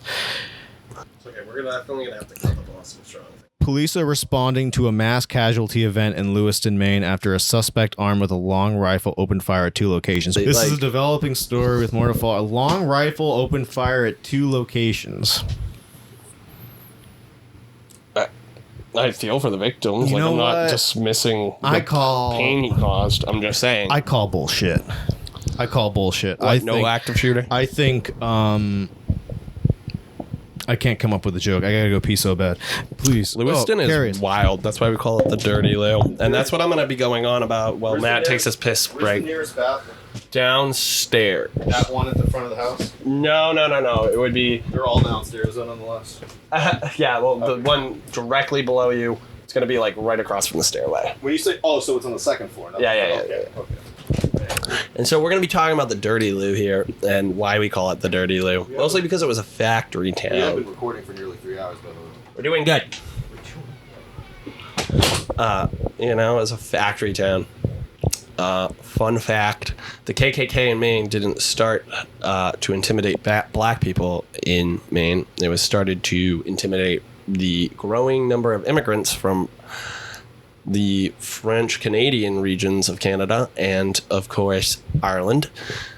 Not French Canadians from Ireland, but Irish people from Ireland. And they had one of their first meetings not that far from where we're recording right now, down in Sanford. Don't ask me why I know that. That's a very, weird thing for me to freaking know, right? The fuck am I doing with my life that I know that the KKK started in Maine? The chapter started in Maine wasn't about black people. They were really discriminating against Catholics, too. And that was in the early, I want to say 1920s. Again, started not that far from here. We live in a very weird state. We live in a state where the conservative parts of it reach down and clash with the very liberal sides, and actually it's quite reverse of the rest of the country, whereas the further you go north, the more conservative things get as you get further and further into the boondocks, into places where towns are named TR30 and plantation this, and not a plantation like down south. It's just a lot of land, wood company logs for generations, and it's kind of weird. And as you get south, you get into more cities. It's more liberal. Dirty Lou, Sanford, Portland, very liberal-ish. compared to the rest of the state. But you still get out to the south and you get out into like the suburban areas. Or you get out into the sticks, like out in Lebanon, which is where I originally grew up in southern Maine. Very, very conservative, very, very reminiscent of Appalachia. You know, I can't tell you how many times, like, opening week of deer season, like, a bunch of kids were missing from class.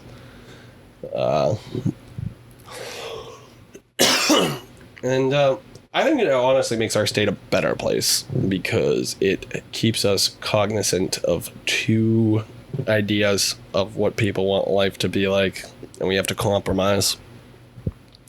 I think that, you know, the compromise solution usually does us good. Maybe for our soul. I don't know. Getting a little esoteric here. I hope he finds our bathroom isn't too disgusting. I haven't washed it in a bit. It's just been the boys here at the house while my mom's been working with her clients. And, setup was fantastic. Was it? The setup in the bathroom. Oh, sorry. It was No. I actually said that. I was like, I hope he doesn't find that bathroom too gross. No, what I like is that I'm sitting there, I'm taking, mind you, what is probably the longest piss of my life, and I look down and I see Coors. Coors, like, container. Miller High Life container. I'm like, all right. This is fucking... I just imagine you guys are drinking them on the toilet. No, Finn turned me on to shower beers. Dude, what is... Okay, I know I left on heavy subject, but... Shower beers. Much better topic. How is anyone in the shower long enough to think, let's take a drink of a beer? Dude, are you not... I don't know how you're taking showers. I like take my showers like a sauna. I cleanse my soul in the shower. Real hot and real steamy. Well, I used to bring a chair into the shower at Norwich. There was like this one fucking... this one shower stall that you could like close the curtain the right way and it would steam up. Oh, but I don't know. I sit there and I think about life. Like, I thought that was like a guy thing. Like, oh no, I definitely take out of everyone that I've known. I grew up in a house full of women. I've always taken the longest showers out of everyone I know in that house. Right.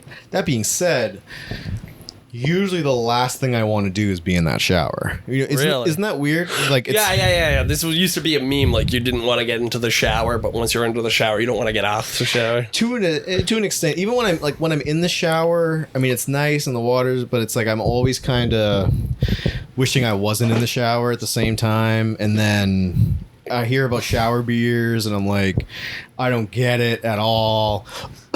But I mean, from what I've gathered, someone described it to me once. Where it's like, it's steamy, it's hot, it's this and that, it's smoky, whatever, and then you just take a sip of an ice cold beer, and it's like, apparently it feels amazing. And to me, it's like, you can do that with like a soda, though, right? Have you ever drank in a hot tub? Me either. No, dude, I've never. I knew your answer. I was like, me either.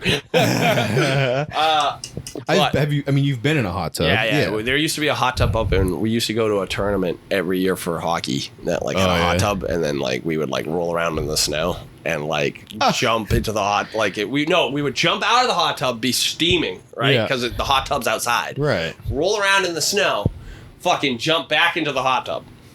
And then I broke a wall in that hotel playing mini hockey, and also my friend like took a bunch of fucking my friend, okay, like he bright, but like what's that like meme from the Fresh Prince of Bel-Air? He got the spirit.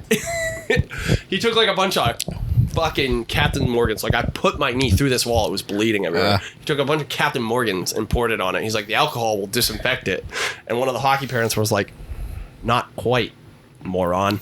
Like, there's, you know how much sugar you just put on that kid's knee? Oh my gosh. I was gonna need Vagisil all over. Yeah, I need Vagisil step. It's like, I thought you were gonna say you put a hole in the walls getting back in the hot tub. No, I wish. No, we were playing like. Wouldn't you like put your body into shock that way? Wait, clearly it didn't because you're fine. Yeah, we're here, but like I don't know.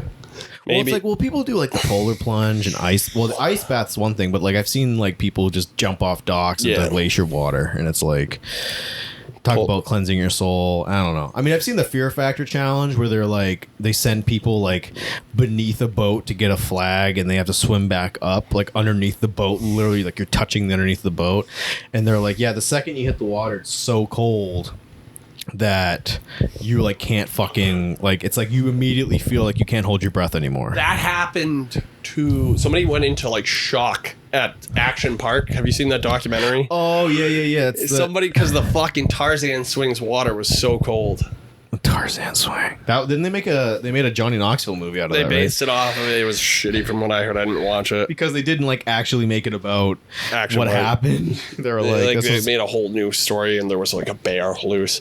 But like the whole premise was Action Park was supposed to be like there's no rules, like you control the adventure, and so that was like what Johnny Knox's park was supposed to be, like Danger Park or whatever. But like Action Park, I know it probably would have given you fucking anxiety.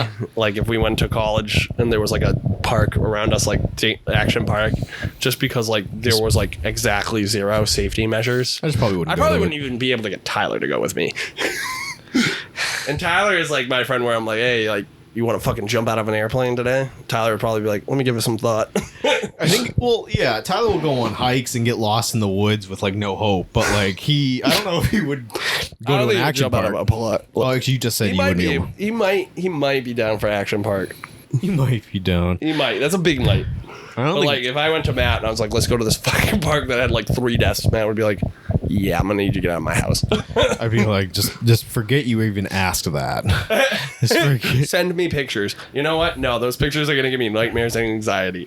You just describe it. Here's a picture of the compound fracture I got. I know, that would be exactly the conversation. Bone sticking out of my leg. I am the dumb one. I'd be like, you know what? This sounds like a great time. It's like the water park episode with Frank and Charlie and like going down the water slide without any water on it. You're like, I'm doing it. Yeah, exactly. I got the AIDS. We got 1 bottle of water, drenched the whole fucking slide with 1 bottle of water. That was like one of the better episodes from the later seasons. Dude, it sticks out like a sore thumb to me because it's like so good in comparison. I don't love the Dennis and the little girl thing, but nah, that wasn't the best. But Mac and D getting stuck in the slide was great, and then Charlie and Frank was great. And he's like trying to send down the kids, and they're like passed out. Go next. Oh my god, dude! My vial is blood red. What have you? Whatever you do, what's not your favorite stick amusement your park? Up against the drain. You a big amusement park? Funtown, Splashdown, USA. I haven't been to. I don't think I've been to any amusement park other than Funtown. Six Flags you gotta go to Six Flags. I heard Six Flags. Do you like rides, or are you like there for the atmosphere? Even if you're there for the atmosphere, Six Flags is better because they have all the DC characters walking around. I mean, I like. I mean, I don't know, man. I like roller coasters. I do. I don't like things that make me sick, though. I don't think like. I say that, like, and I love to fish and be out on the ocean, so, like, motion doesn't, like, bother me like that. Yeah, I don't have my sea legs at all. But I would say, like, nothing really, like, made me feel sick. It's, like, it doesn't last long enough for you to, like, really get sick. Right. Like, there's loops. Like, they're more intense than, like, Funtown, but, like, they're not, like, fucking gonna kill you or anything, like, you know what I mean? But, like, they're definitely way more intense than, like, the cannonball. Well, they must have, like, the cannonball. They must have have bags. Well, they have barf bags. No, I'm just kidding. I actually haven't seen a barf bag. I bet they would. I have, and I don't mean that in a bad way. Like, I'm sure, like, they probably have all like, those bratty kids.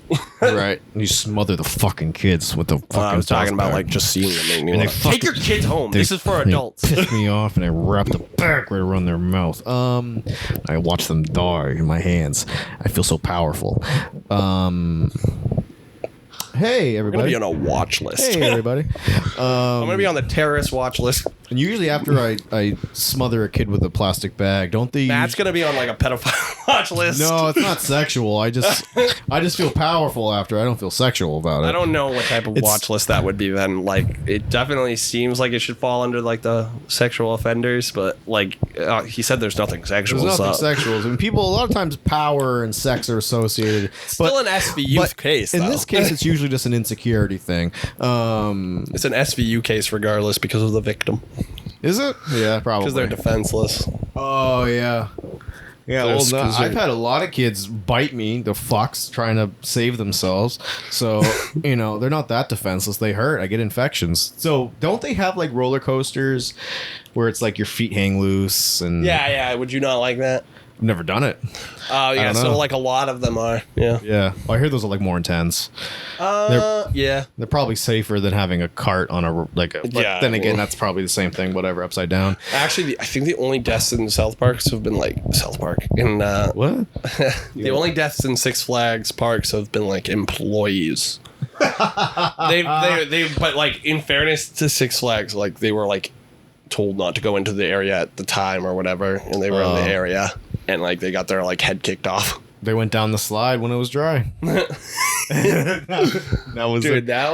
That hurt me to my soul. The first time I watched it, it made me wince. I did, yeah. I was like, oh. Well, because especially when it's like they show kind of like the burn on the slide as he goes down. Yeah, and then the blood starts seeping out. But like then the good thing about It's Always Sunny, like it doesn't keep you on the grotesque for too long because he immediately goes into there's AIDS blood in the pool. And the lifeguards, AIDS blood, whistling everyone out. Dude, that show's going down. And Caitlin and Dee's like, AIDS blood!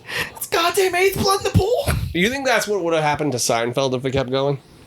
That's what I'm sure. I mean, I'm sure that's what Larry and Jerry say or think, even though they talk about coming back still, I'm sure.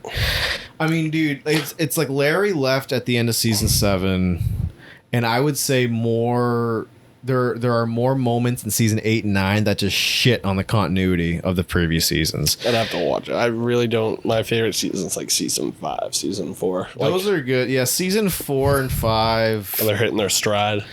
Yeah, I've always loved season 7 because of George and Susan, but that being said, it's like one of the more frustrating seasons too because of George and Susan. I don't even know what my favorite season would be, but which is funny because I think some of my favorite episodes are in season 8, but season 8 and 9 are when, in my opinion, it's like someone on Reddit said it kind of becomes like a parody of itself, and Yeah, was that the one where the Indian? I really love this episode, but like if you think about it, it's like literally as over the top as it can be. What the cigar store Indian? No, where they traveled to India for the. That's season 9. Yep, that's the last season. I like that episode, but it's just like as I was like reflecting on it, I was like, this is like their personalities taken to the extreme. Yeah, I skipped that episode actually. I don't know why I love that episode, but I do. I just find it so funny. Well, a lot of people do. If you go on IMDb, it's like one of the higher rated episodes. Really? Yeah, but I don't. I find it any. It's like as soon as it becomes stressful to me, and that's when it becomes stressful. And George is so weird about like Jerry had sex with his girlfriend previously, not when they were together, and George gets so insecure that he's like, well, I'm gonna have sex with Elaine. And it's like I don't know, I don't really find it that funny. It's just like people talk about the dealership episode where George kind of gets a little crazy. Oh, with the John Voight. No, that was in the earlier seasons. The second one is when he's like the Twix bar. He's going crazy over the Twix.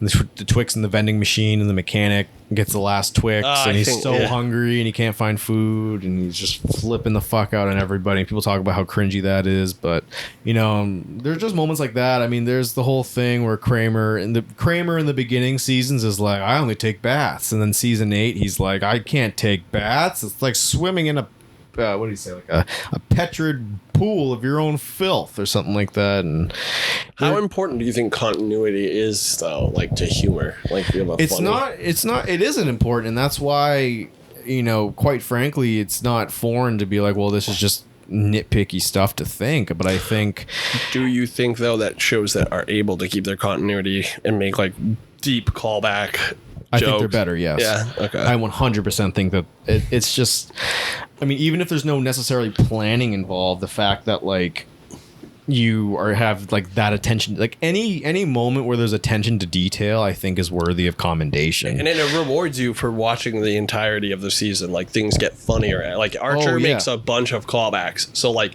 yes, you can watch Archer and like watch a one-off episode and be like, yeah, that was pretty funny. But like if you watch everything up to that, it gets even funnier because like there's reoccurring jokes. Right. There's like, you know what I mean? Like callbacks to other episodes. Like, you know what I mean?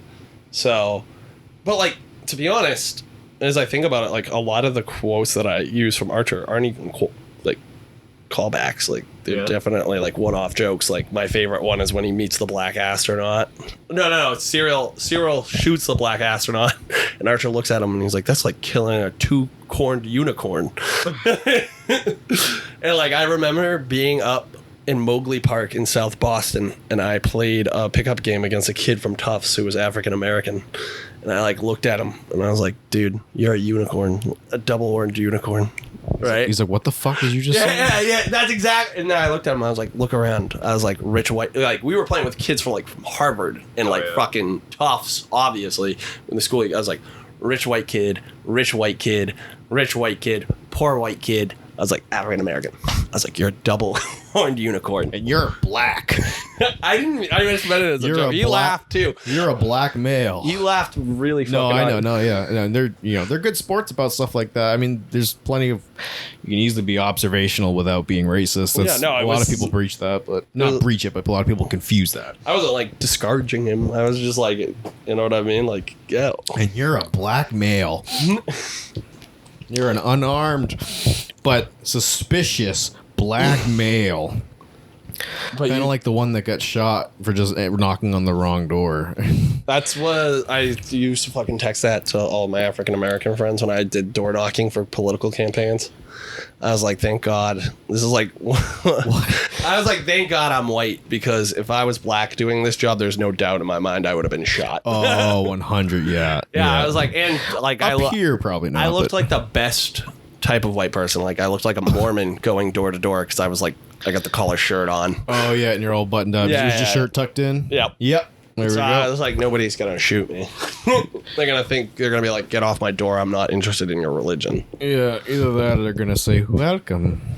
Like, I constantly thought about that. That was like the first time I was like white privileged. Like I was like, thank the fucking Lord.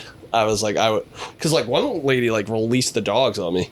Yeah? Yeah, but like the dog, like I fucking raised dogs. And you were just I calmly, I was like, "What's up, bud?" This is when you were campaigning for someone? Yeah, I campaigned for like 3 different fucking political parties. Oh, I think I remember you telling me about that. Yeah. Yeah, I was like a hired gun. I worked for the Democrats. I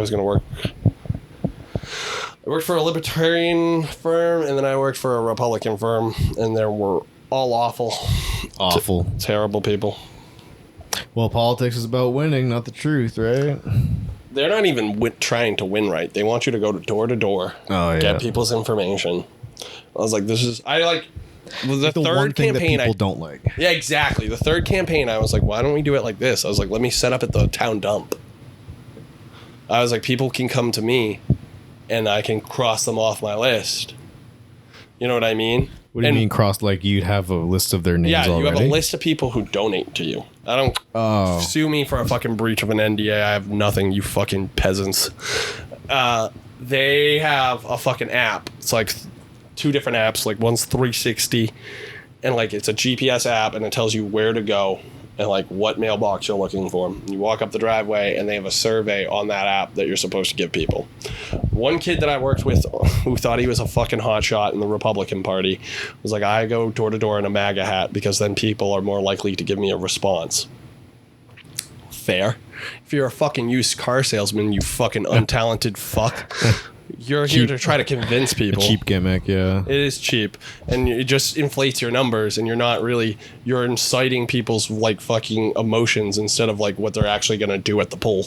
Like, you know what I mean? Instead of what they actually care about. Exactly. And like you're trying to steer conversations. Like that's how fucked up our system is. They don't care about what your real needs are. They want to hear from a pre-selected list. What are you worried about? Healthcare, energy, fucking.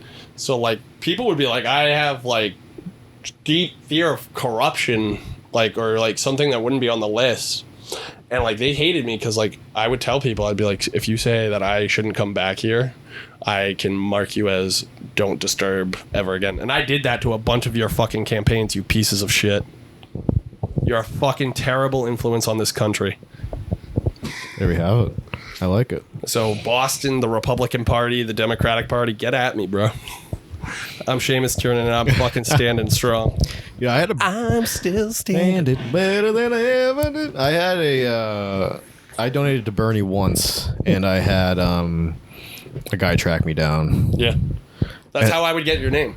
And I was like, what the fuck? I was like, and I didn't ask. I should have. I mean, back then I wasn't even on my Lexapro, so I was probably too scared. But I was like, hey, and he was like, what are you most concerned about in this upcoming? And I talked to him. So this is what you use this as a bumper if you want. Like my advice for anybody who wants to donate, as soon as they call or contact you, say I no longer want, like, don't come back here. Like, I don't ever want to be, and they won't be allowed back on your property. Right. I mean, I'm cool with people sending me mail, but like I literally like parked my car, got out of my car, and the kid was like standing there, and he was like, "Hey, are you Matthew?" And I'm like, "Yeah." Oh yeah, no. I would have your name. I'd have your name, your age, and like what you previously voted. Wow. Like not like exactly, but like what you're registered as. And like I hated that job. I fucking hated that job. And like on top of that, when I did get somebody to talk, I was sucked at it because like I can't, like that's my political strength, like is like I don't lie to you. Like you're a very frank person. Right. So like I didn't have the used carsman skills to be like, oh, you're like, yeah, like I was there to scare old people, bro. I was there to scare old people. Like they're gonna cut your fucking pension. They're gonna cut Social Security. And I couldn't read it because I was like, this is fucking bullshit. Anybody knows that the fucking, in politics, the anything with Social Security is called the third rail, and it's political suicide to touch it because the people who vote the most are old people. Yeah. And that's 100% true. And that's why we can't reform it. That's why the Coyotes arena vote failed. Are you serious? Oh, okay, yeah. Now dish. You got a dish on this one. The average age of the voters were 72. They weren't hockey fans, and they all said that it would raise their taxes when there was like explicitly stated it wouldn't raise their taxes at all. But they were told it would raise their taxes and it would it would limit this, and they targeted Social Security, and literally it was like the average age was like 66, but like the majority of the voters were like 70, 65 and up, and I probably got those numbers horrifically wrong, but either way, it was majority old people, majority just I mean, I don't know. I don't want to be ageist, but it's like, well, see, majority the fucking elderly. I would have pegged that the opposite way, because like the reason I thought Florida took off for hockey is because like all of the snowbirds from Boston and like Maine go down there. And you can. When you watch, like, when Florida plays Boston, there's so many Bruins jerseys in the stands. Really? When the Coyotes play the Rags, there's so many Rangers jerseys in the stands. So, yeah, you would think, a lot of transplants. You think that they would be, like, because they're coming from, like, the cold, you know what I mean? That they would be, like, hockey-based. Yeah, and it doesn't help. I mean, you know, hockey still is the minority sport as far as fans go. I mean, quite frankly, I mean, it's... I think it's something where, you know, you put it on a referendum that's not included with the main presidential ballot, then you're going to get a fraction of the amount of people, and most of the people who vote in like every election are old people. Yeah. Oh yeah. So I mean, hey, I don't know. There's plenty of things to criticize about that. I think that people don't understand demographics either. Like, I'm sure, like, I wonder if they had looked at, like, where were the transfers from? Like, if you had picked a town that's, like, mostly Boston people or, like, you know what I mean? Upstate New York. No, would you have more luck, you think? I mean, quite frankly, the reason why that vote failed was incompetence on the Coyotes. Really? 100%. If you compare what's public about the funding for campaigns, I should say, the anti-arena campaign had literally 4 or 5 times the amount of the budget that the pro campaign. And this is a professional hockey team. That's what? This is Alex, Morello is a very rich man. He owns resorts on like I think he owns resorts on 6 of the 7 continents, and he's a very rich man, regardless of how much of a financial shithole the Coyotes are now and will be until they get good. Like, he's still a rich man who could afford it, and he didn't spend the money, which is why misinformation was spread so much. So I mean, yeah, it's they didn't target people that mattered. They didn't target ASU. They didn't target the citizens of Tempe that well at all. And what it comes down to is, yeah, I mean, the old people are going to believe what they're going to believe, but you got to at least get the word out there, and they didn't. So I mean, there's no hesitation that the Coyotes fucked that up, and that's going to be one of the many synonymous the Coyotes fucked that up things for years to come. And if they turn it around, great for me, but and great for the sport of hockey because that's how you grow hockey. You don't grow hockey by appealing to the people that already like hockey. You grow hockey by getting people who have no idea what hockey is into it, and that's why financially it would be better for Quebec City to have a team, but Bettman isn't really looking for the financials. What if you did like kind of like the slave compromise? Like Congress. Hey, hear me out. So for every traditional hockey town that gets a pro team, one new non-traditional hockey town needs a team. So that way you even it out. I mean, you'd probably be expanding too fast, but like if you did it like you did with Seattle and Vegas, where you spaced it out. So like if Arizona gets, or sorry, not Arizona. Arizona already has a team. New Mexico gets a fucking team, right? Even though New Mexico has like no population. Albuquerque. Right. So they get a team, and then Quebec gets a team, and then, like, you know what I mean? Right. I mean, and also on top of that, I mean, it costs like $50 million to buy a team in the end. Not to buy a team, but to like put a bid. It's not 50, but it's a lot of money to put just a bid in for your city to get a fucking team. So, you think it would saturate us though? Like baseball seems kind of saturated. Yeah, I don't follow baseball enough to know that much. I mean, I always used to kind of. I mean, I think like there's a lot of divisions in baseball, but there's like 4 teams per division, pretty much, or like 5 teams, I should say, except for the NL Central, which I think they got realigned anyway. So I think they all kind of have more of an even thing. I don't know. I mean, I don't know. It's not like a Guitar Hero game where you come out with 3 different entries in one year and they wonder why the fucking interest is fading. Like, I think sports are always going to be there, and every city is going to have people that wish they had a sports team, and I think it's overall. I mean, I don't know. I don't know if it would suffer from too many as much as it might, but I'm also. I mean, people still want the Hartford Whalers back. Yeah, and I mean, I heard there's a lot of buzz about that. I've heard a lot of buzz about Atlanta. Why, though? Why would you want the Hartford Whalers back? Well, it's more Atlanta, I understand. It's a big market. It's a big market that failed. But it did, yeah. But I think that's, who knows. Why, though? Like, I mean, like... I don't know, actually. I'd have to look that up. We should start... So, Secret Base... Sports Illustrated puts out like video essays on like different like why teams failed or collapses and shit. I wonder if we could get them to hire us to do the hockey department. Yeah. After 2 of them, I'd be like, I'm so done. I don't want to fucking do it. Dude, come on, you'd love this it anymore. It'd just be like us, like literally researching. We'd be all sweaty and nerdy. We'd be all sweaty, dude. Like, because we'd be like, we'd get so into it. I'd be like, yo, did you like? We would accidentally fucking uncover a drug ring. Yeah, it'd be like the Danbury Trashers, dude.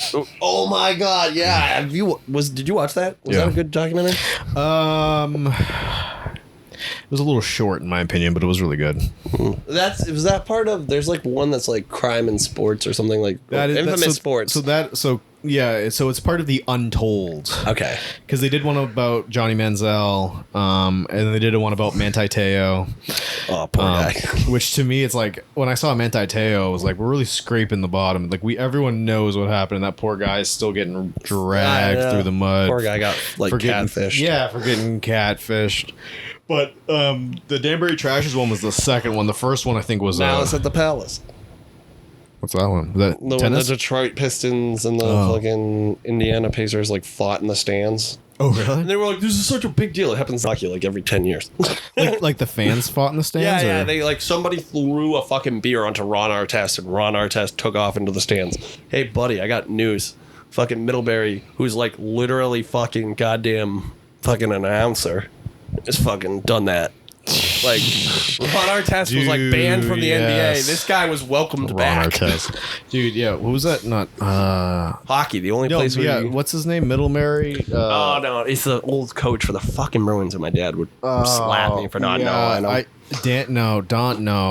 want to say Don. Don Cherry was an old coach for the Bruins. Don Cherry. But we talk about this guy constantly because he got fired. He should have been fired so many times, and what he actually got fired for was stupid. Middlebury. Like, he made a comment like, there's no females in the bubble. Like, 100%. So he was like, the guys are less distracted, and everybody's like, that's a sexist comment. No, have you ever met hockey players? They'll fuck anything with legs. Mike Milbury. Mike Milbury. Yes. Yeah, he was the guy who went up into the stands and fought the fucking. I remember watching the NHL Network special about that, and he was like, "That's largely overblown." He beat a guy with his own shoe. How is it overblown? Well, people, I guess, they were like, "Did you beat him in the head?" And he's like, "I didn't beat him in the head. I beat him in the foot."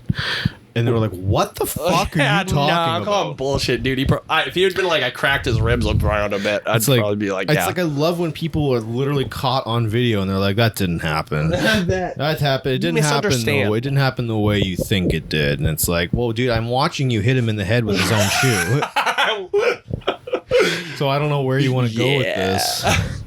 Like at all. But like, I was gonna look something up. In the NBA, dude, like you would have thought, like, dude, that's like something that's celebrated in the NHL. They're like, that's awesome, like fan interaction. A fan just got seriously hurt at a hockey game the other day. How though? From during a fan fight. I don't remember. Oh, fans in hockey games go at it more than fucking players in basketball games. Fan fight, hockey game, serious. There's gonna be that kid in Dallas who was saying like homophobic or racist shit, and he got his shit. Oh, I heard about that. That was kind of fun. Sometimes the fights in the stands are hilarious, and other times they're scary. Like when that fucking guy got sucker punched in New York. It was a Jets game. It was a Winnipeg Jets game. Yeah, I remember seeing the video. This guy tumbled down the stairs, and he smashed his head against the boards. Oh, terrible. Oh wait, no, this one. I knew it was a fucking Arizona game. That's how I fucking remember it. And of course, it's gonna take forever to load. But I remember. I think it was a Coyotes Bruins game. A violent fight in the stands of a hockey game on Friday resulted in a male supporter getting the tip of his finger bitten off. Holy shit! That's metal. Violent altercation. This is on Daily Mail, so I don't know how every detail might be. Supporters ended up tumbling over several rows of seats, as did a police officer. This was one of the first few games at Mullet Arena, I remember. Football fans ain't got nothing on hockey fans, dude. Raider Nation can get at me. You're a bunch of pussies. My fucking... I'm calling out every major city here. I'm so dissociative because I'm reading this. In the melee, fans tumbled over seats, and cops have now confirmed that a man even lost the tip of his finger when it was bitten off by a fellow spectator. I remember seeing the video. Yeah, it's right at Mullet. I'm going to have to watch this shit. In a statement shared by police revealed the individual arrested for aggravated assault bit the tip of another individual's finger completely off during the brawl. Oh yeah, and there are pictures of the fingertip. Oh, that are blurred out. Oh yeah, let's see. Sam, look at all the somebody threw a beer. Somebody dunked a beer on somebody's fucking head. Yeah, I saw the guy in the red shirt. Just for those listening, which most of you, I'm sure you can imagine, the horror. It's a fan video of a bunch of Neanderthals throwing punches at a I think hockey a lady game. just got decked. Well, a variety of women, I think, are getting wrapped up because they dated. Actually, dude, there's a ton of women who fight at the Garden. I don't know why you guys are doing it, but stop it. I'm trying to watch a goddamn hockey game. Most of you are dating the wrong people. Yeah. Oh wow. Yeah, that's where the Is that a mascot? What the fuck is that in the front row? Is that somebody in a fursona? No, it's a guy in a gray jacket. It looks like he was like in a full, because of his hair, like it looks like he was like in a full fucking suit of like beige. And I was like, of course the Coyotes fucking mascot would be beige. Coyotes is Howler. Howler was in the beginning of the video. Howler you can seeking literally cover. hear one of the fans say "kill him." I'm not gonna lie, that would be me if I like witnessed. you can see the game still going on. They're fucking skating in the background. Normally I would intervene, but like Normally I would intervene. but like if you're sitting so far above it, like this guy's taping, like I'd probably just be screaming, "Killer! Killer Jerry! Killer Jerry!" And for clarification, the victim of the assault was involved in the fight. Also, none of the individuals involved have any affiliation with the university. Well, thank gosh, ASU has gotten that dealt with. I heard ASU is kind of a joke of a school. It's a party school. It's where you go to.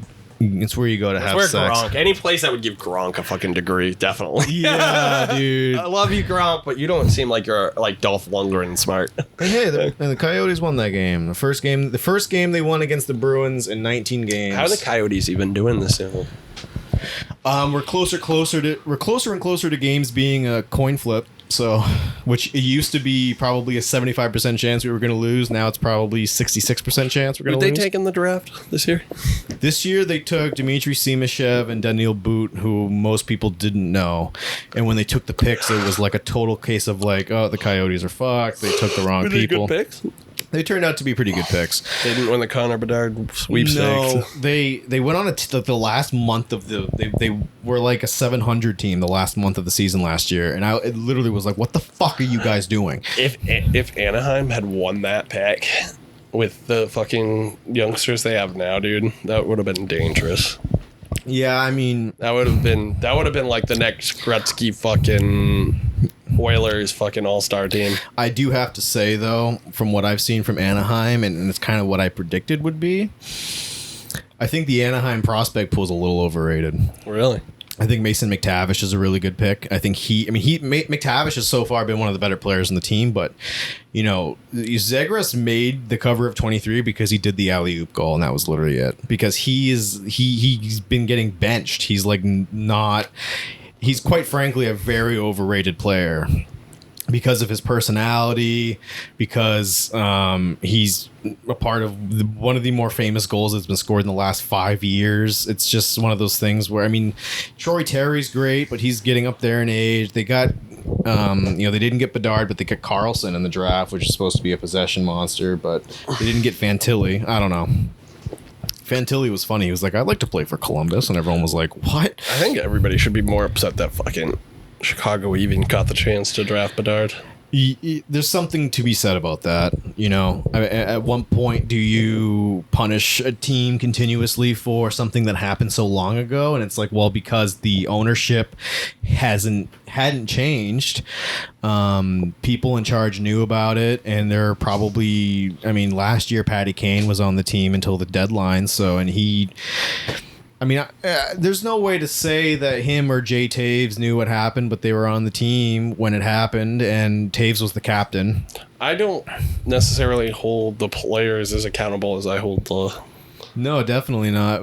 I guess there's something to say, like, if you see something, say something. But, like, let's say, like... Especially if you're the captain What are you going to team. go outside your team, really, to, like, you know what I mean? I mean, I guess you have to at that point. But, like, you could also be like, I told somebody, and they said they were going to do something. Well, and that happened, and that's pretty much what happened is I don't imagine Patty Kane, somebody who fucking beats up taxi drivers. Patty Kane, yeah, and Patty Kane was involved in a sexual assault Jonathan years Taves, later. I could see going to somebody and saying something. Well, that's why I think a lot of people were upset at Jonathan Taves, because he is like such a stand-up guy, and he's so this and that, and then it's like this happens, and you were the captain of the team, and you're telling me you didn't know about it. Are we positive though that he didn't go to somebody and like they told him like, oh yeah, we got it? No one's sure, but someone was alerted. It was one of the trainers, because the guy who did it, I think, was like a video coach. Yeah, he was. He was a video coach, and he was coaching at a fucking high school. Well, and that was after he got fired from the Blackhawks and then they gave him a recommendation at the fucking high school. Yeah.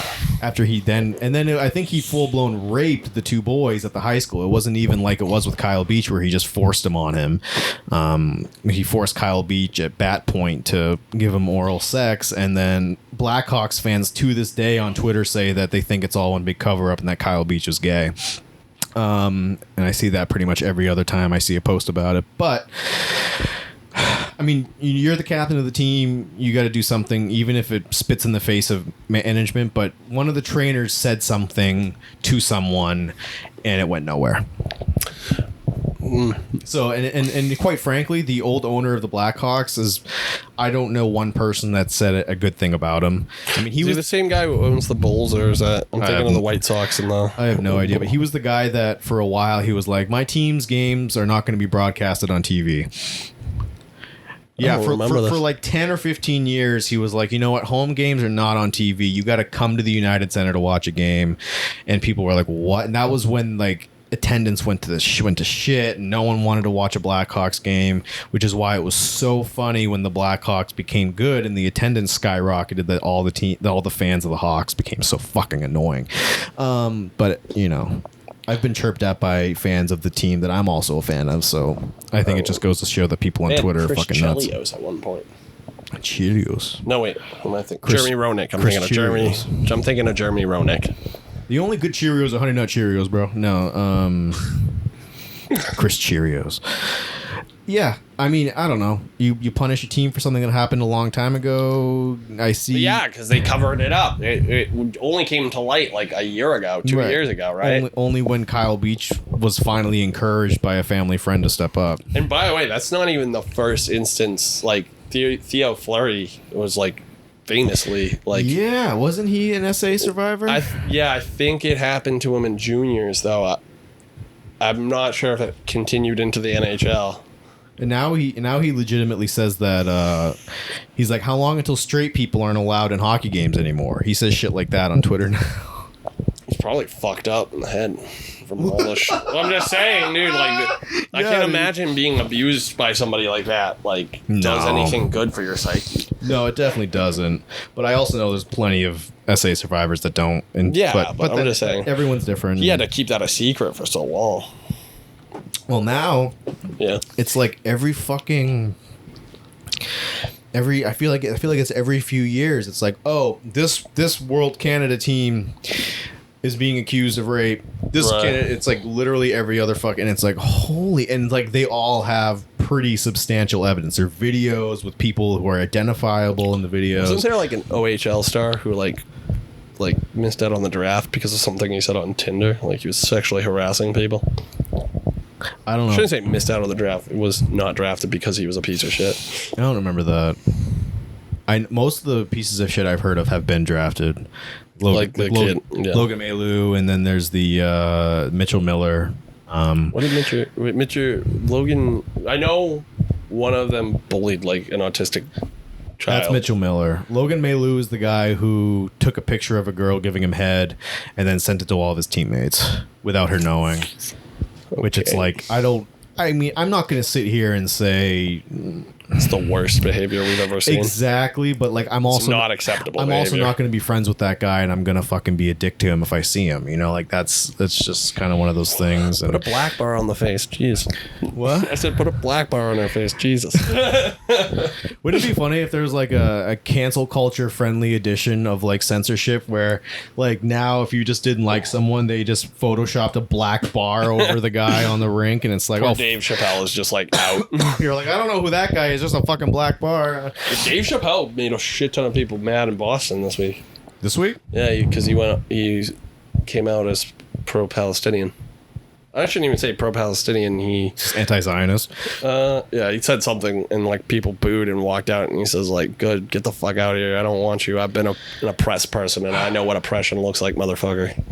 Chappelle, it's so tough for me because there's 1 second where it's like, yo, I don't like Chappelle, and then it's like I hear something like that and I'm like, good for him. I don't know, I guess it's, to me, it's, you know, because I'm so anti-Zionist, not anti-Semitic, anti-Zionist. I'm just anti-Semitic. I'm just kidding. I'm anti-Zionist. Liberal Jew media. Matt will contest. I hate all of you. Fuck your race or religion. I hated you the moment you came out of a fucking vagina. The liberal Jew media or your mom's stomach has taught me to hate composition notebooks. Yeah, that's really, I don't know. I think there's a lot of that. I mean, pretty much at this point now, if you announce you're on either side, you're going to get booed by someone. I just hope both teams have fun. Right? Yeah, I hope at the end of all this they shake hands. Yeah, you know, just like in the playoffs in the NHL. Except it's not Milan Lucic talking to Dale Weiss where he says, "I'm gonna fucking kill you next season." It kind of is. It's exactly like that, except instead of them being done after that, they then start stabbing each other repeatedly and launching I fucking rockets. read some kid but like again, it goes from being anti-Zionist to some kid was like, you know, there has been no conflict up until like 75 years ago, like in the Middle East. This kid posted on Facebook. The kid I went to school with. He says there was no conflict in the Middle East until about 75 years ago. And what was he referring to? The fact that after World War II and World War I, the French and English divided up that place. Didn't base it on any sort of religious or ethnic groups. And they were just like... They signed a treaty based on oil. Between World War I and World War II?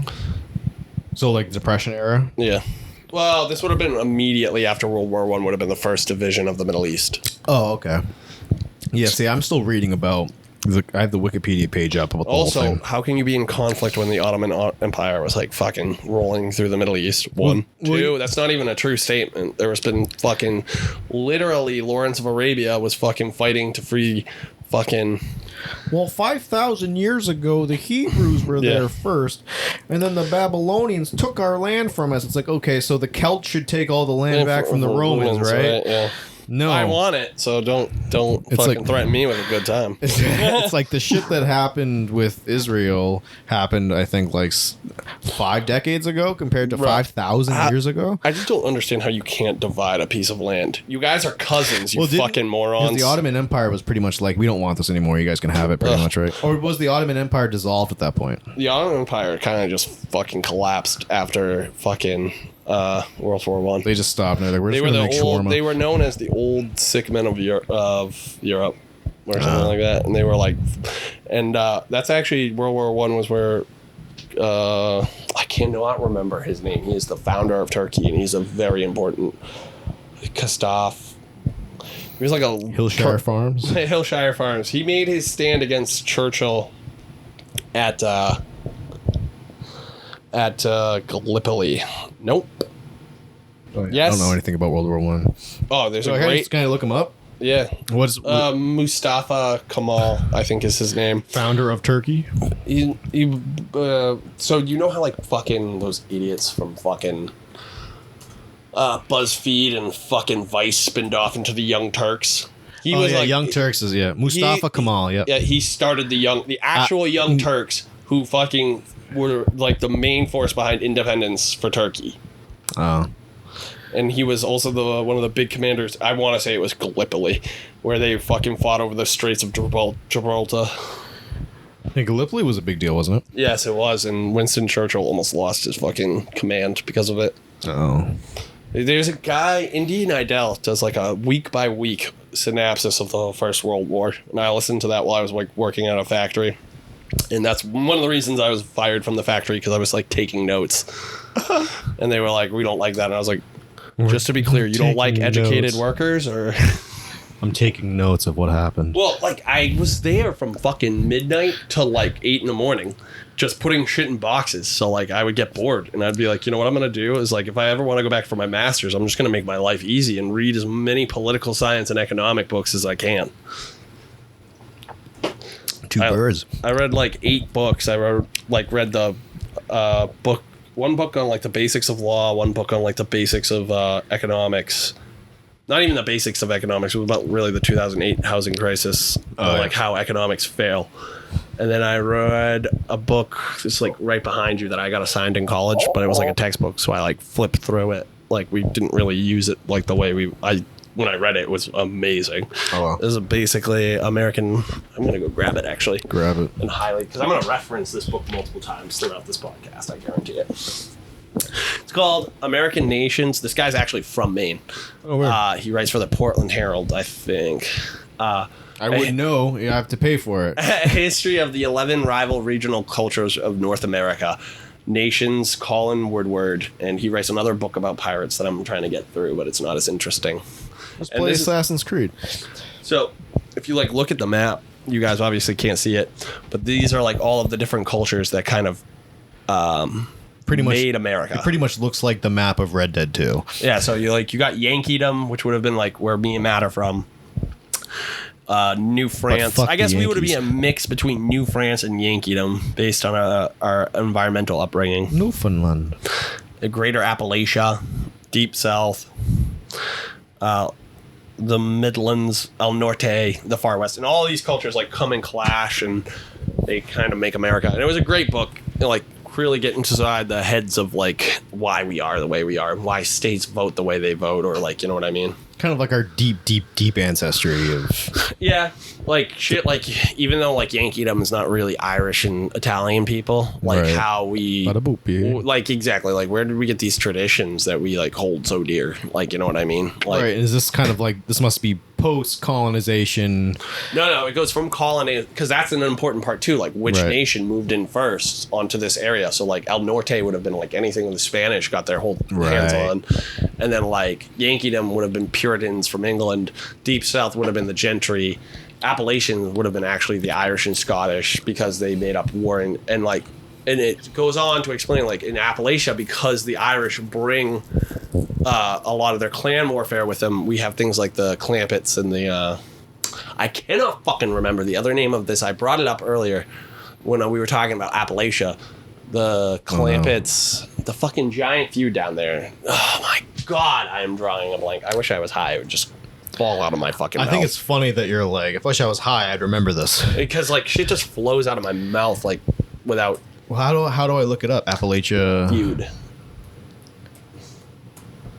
Yeah, we need a Jamie. Hatfields and the McCoys. Why was I thinking the Clampets? The Clampets are from fucking the Beverly Hillbillies. A great show. And if you actually look at it, Arrested Development and not that they're exactly the same, but the premises for Shit Creek and Arrested Development are just Schitt's Creek, yeah. They're just inverses of the Beverly Hillbillies. Right, it's riches to rags. Yeah.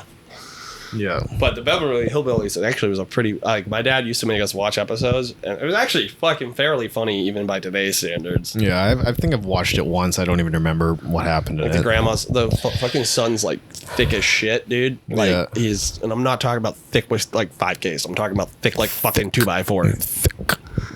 Like he's got a kids, thick ass. You know, like one day he's gonna be like a spy and like I'm gonna be a double knot spy. Is that the one with Jethro? Yep, Jethro. And he actually wound up doing porn. His father was actually the last Jethro Jewish heavyweight. The man who played Jethro or Jethro? The man who played Jethro. No, Jethro, like, they wrote it in. He became a porn star in the 60s. Longbone Jethro. No, he's the son of Max Baer, who was Max the last Jewish heavyweight in the world. Oh. Champion. Not the last Jewish person ever to compete in the heavyweight division. I thought Ben Shapiro was. Now, say hypothetically, I am the last heavyweight Jewish man in the world. He was the last heavyweight champion, Max Baer, and he killed like 2 people in the ring. And I love the movie Cinderella Man. Random tangent, but they do him dirty in that. Oh, is that a movie about him? No, it's a movie about Jim Braddock, the guy who beat him. It's not a movie about the male version of Cinderella? I wish. What do you think the male version of the... She shows up with the right beer. Do you think the beer is like the slipper? What's the male version of the slipper? Like, she comes with a nice Red Wing, a ripped fucking pair of underwear with the crotch ripped out right in the middle, but it's platinum. She comes with like a sex toy that fits the dick just perfectly.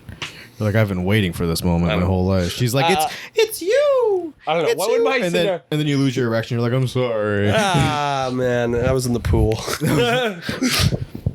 She's like, we don't even have a pool. And you're like, shut up, bitch. Dude, the male version. Now you got me thinking, like, the Carhartt jacket.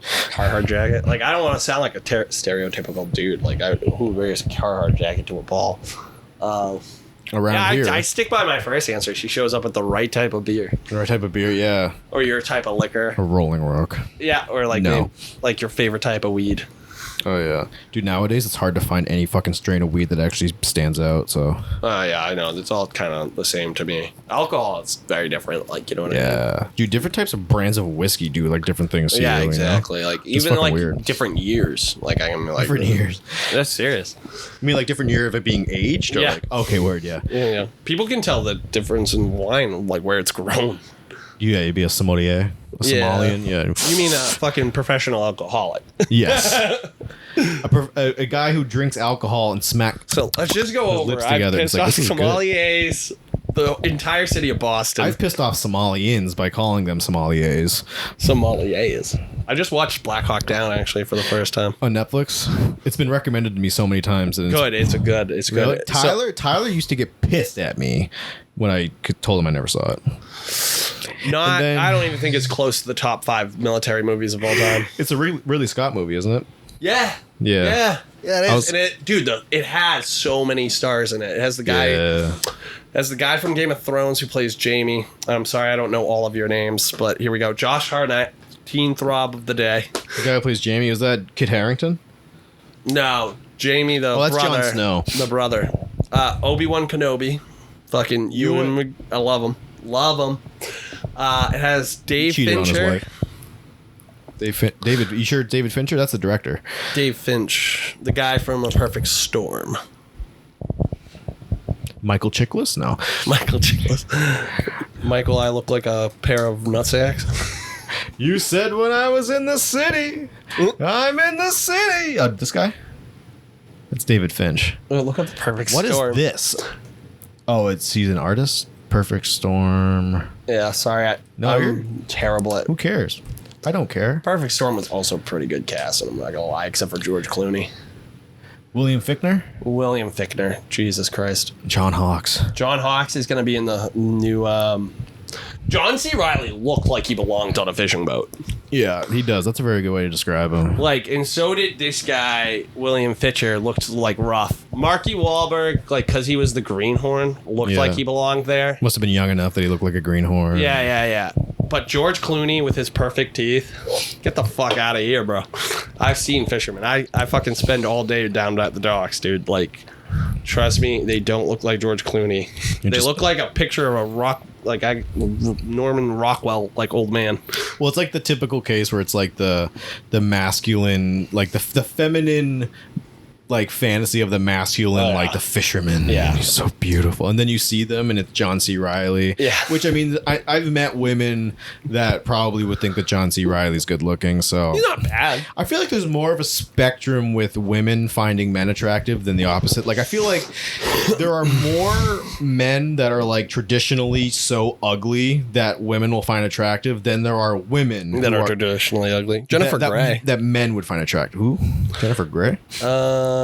From... There are also more like trashy looking dudes that are good looking than trashy women. So she's not like bad looking. She just had is a this her weird here? nose. No, it's Mary Elizabeth something. From Bueller. Oh my god, dude. Jennifer What? Grey? Is that her name? Yeah, she was in fucking... What is wrong with me today? You're good. Ferris Bueller's Day Out. She's not bad looking. No, this was after her nose job. Look at her in Dirty Dancing. Oh, she's the one from Dirty Dancing, right? Yeah, she got a nose job. And like traditionally, like you would be like, her nose is not like that great looking, right? But like, I think she's... Dude, I thought she was better looking with her original nose. I have to say, I think Jennifer Grey's gorgeous in Dirty Dancing, so I can't really... Well, no, I agree with you. I thought her original nose was really pretty. I'm talking about like how Adam Driver is so... He is kind of weird looking. But like... And I'm going to say it, and I know there's probably people who... What? Like Pete Davidson... Like Pete Davidson looks like a fucking crackhead. He can take good pictures, sure. Anyone can. But Pete Davidson, I think, like looks more like he's not a very great looking guy, but he, you know, a lot of people find him good looking. I don't understand that. I don't know if it translates the same. I've had this thought where it's like, I feel like there's more of a spectrum of attractiveness to women than there is to men. I guess there's some truth to that, yeah. Because, like, again, I agree with you. Pete Davidson looks like a fucking typical crackhead that you find. Right, and you don't have to go too far at to the find Circle K. You can find a picture of him like a picture of him. I'm not saying like, he's hideous, dude. No, what I'm saying is that like, I mean, in the sense that like everyone can take one good picture. Like, it's not hard to find one good picture of someone, but normally it's like well, okay, he's not very good. But then again, what am I talking about? Machine Gun Kelly's not very good looking. Yeah, he looks like the fucking 18-year-olds who work out at the gym during fucking Christmas. Like, they really need to put on some masks. He's a fucking dipshit because he released one pop punk album and then he started saying like, you don't want some fake ass bitch like Corey Taylor from Slipknot, and it's like, Corey Taylor is literally one of the most accomplished, like talented, and like I don't even know where to be. And I think that was just a power grab for attention. But no, he did the same thing with Eminem, and Eminem like slapped his dick back to earth. I love there was a whole thing where like he's gonna rap fight Eminem, he's gonna rap battle Eminem, and it's like there's no like no. I don't even like Eminem, and I know that Eminem's probably like the best fucking diss rapper out there. Yeah, I mean, yeah, and I would probably say it's. I don't dislike Eminem. I'm just not like, you know what I mean? Yeah, I think Eminem has definitely fallen off without a doubt. But I also think that like, I mean, even when Drake was like, I'm ready to take on Eminem, like even people who he was not. Even people who like hate Eminem were like, dude, stop. Like, there's no like you're gonna come away limping, and we hate Eminem, you know. But I think I'm trying to think who could even take Eminem. Like, who's got like that? Childish Gambino's pretty fucking slick on the mic. Yeah, like Eminem comes from an era where it's okay to be mean to people. Yeah, there's like a level of aggression involved. Eminem comes from that era of like when you're watching like a fucking like an old high school thing, and they're like the stereotypical bully, and you're like, who the fuck was like that? Like, you know what I mean? Like, give me your lunch money. Like, that was Eminem's era. Right. He's like the classic like in a show where it's like he was the bully in school, and now he's like, I'm just trying to take my daughter to school, and he's got these fucking bulging eyes out of his head. Yeah, he does fucking look creepy. Go soccer practice. What was it? Oh yeah, MGK and Megan Fox were together. This is a fucking and they did that feature in GQ where they were like, we're so happy, and like it literally was so corny. She's like, it's the love of two soulmates and sex like two porn stars. She literally said that, and then I looked it up the other night. I just thought of it, and they broke up like 3 months after they said that. Really? Yeah. So it's kind of gross. It's just. You know what's really sad is that Danny DeVito broke up with Rhea Perlman. Yeah, well, he cheated on her. Did he? Yeah, like a classic case of like how how did you find someone to do that? Yeah, like Family Guy, like, hey, it's not getting any better. But that's what I think. Like coming back, it's like I feel like there's a bigger chance of a woman finding Danny DeVito attractive than a man finding Rita Perlman attractive. And Rita Perlman, I mean, like, and that's not. She wasn't terrible looking in.